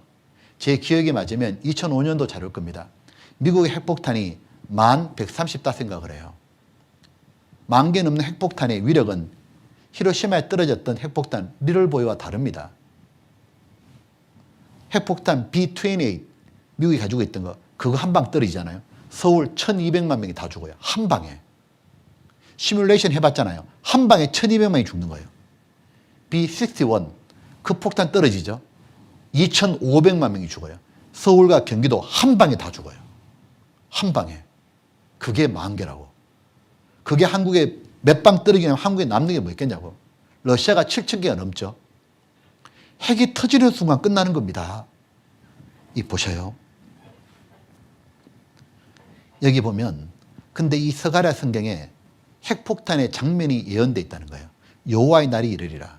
2450년 전에 내가 열국을 모아 예루살렘과 싸우게 하리니 예루살렘에 친 모든 백성에게 여호와께 내리실 재앙이 이러하니 하나님이 어떤 마지막 장면을 보여주는 거예요. 그 섰을 때 그 살이 썩으며 영어로 디살브죠. 녹아버린다고 말해요. rot, 썩어버린다고 말해요. 그 눈이 구멍 속에 있으며 그 혀가 입속에 썩을 것이요. 섰을 때 서 있는 채로 녹아버린다. 핵물리학자가 이 성경 보더니 이건 핵폭탄입니다 그러잖아요. 또 사람만 그렇게 죽는 게 아니죠. 말과 노새와 낙타와 나귀와 그 진에 있는 모든 육청에게 미칠 재앙도 그 재앙 같으리라. 핵이 터지면 사람이나 짐승이나 똑같이 이렇게 죽어버린 거예요. 지금까지 전쟁하면서 이 당시에 전쟁 무기가 칼이나 활이나 창이잖아요. 사람을 죽이지 짐승을 왜 죽이냐고. 근데 하나님이 마지막 전쟁 장면이 뭐라고 딱 보여줬냐면 사람이요 짐승이요 녹아버린다고. 이 말씀 그대로 다 준비되어 있잖아요. 보십시오. 핵이 딱 터지면 사람이 그대로 녹아버립니다. 그냥. 사람이 없어져 버려요. 히로시마입니다. 끝없는 핵경쟁 인류는 불안하다. 이렇게 터져 죽은 거 왜 경고 벌써 잊었나? 핵전쟁은 지구의 사형집행이고 생명체는 모두 없어지고 지구 종말을 가져올 핵전쟁인데 핵전쟁 위험이 어느 때보다 높다. 왜? 러시아 보안체계 붕괴로 테러단체 접근이 쉬워졌다. 이걸 노벨상 수상단체가 경고했죠. 러시아가 휴대용 핵폭탄을 테러 리스트한테 팔아버렸다고 말해요. 만약에 미국의 9.11 테러 벌어졌잖아요. 비행기 타고 미국의 트레이드 센터 박았잖아요.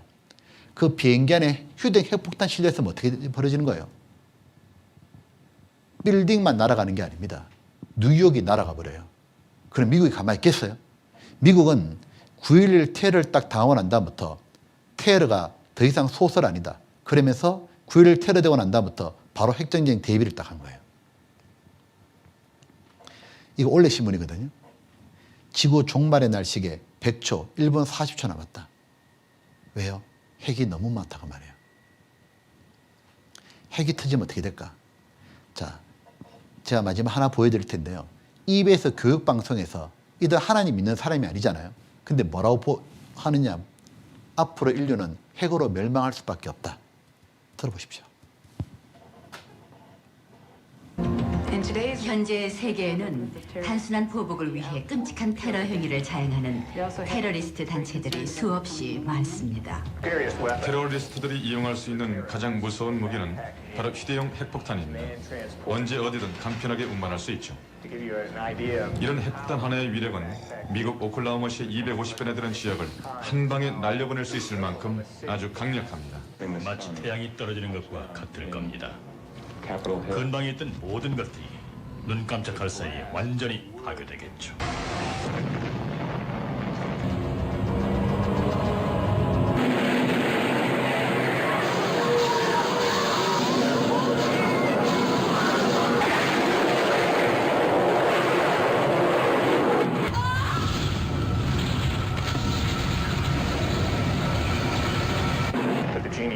아마 결국 인류는 핵무기에 의해 멸망하고 말 겁니다.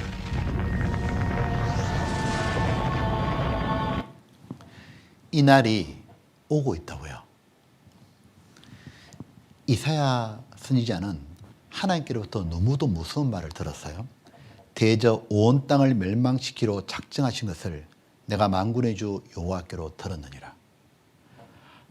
노아는 살아있을 동안에 하나님이 이 땅을 홍수로 멸절시킨다는 말을 들었습니다. 그리고 멸절되는 걸 봤습니다.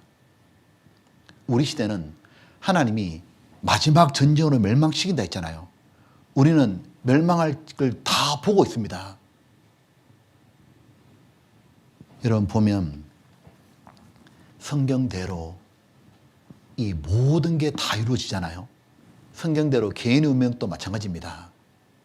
한 번 죽는 것은 사람에게 정하신 것이요 그 후에는 심판이 있다고요. 하나님이 왜 성경대로 모두 이루어지는 것을 왜 이렇게 성경에 기록하고 보여주실까요? 성경대로 내 개인의 운명도 그대로 된다 그 말이에요. 천국 지옥 반드시 있다 그 말인 거예요.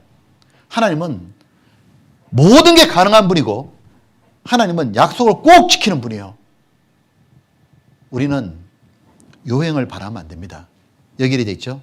너희는 경만한 자가 되지 말아라. 교만한 자가 되지 말아라고. 너희 결박이 우심 지극히 심할까노라. 누가 구원받습니까? 하나님 앞에 겸손히 나오는 사람, 그 사람은 꼭 구원받는 거예요.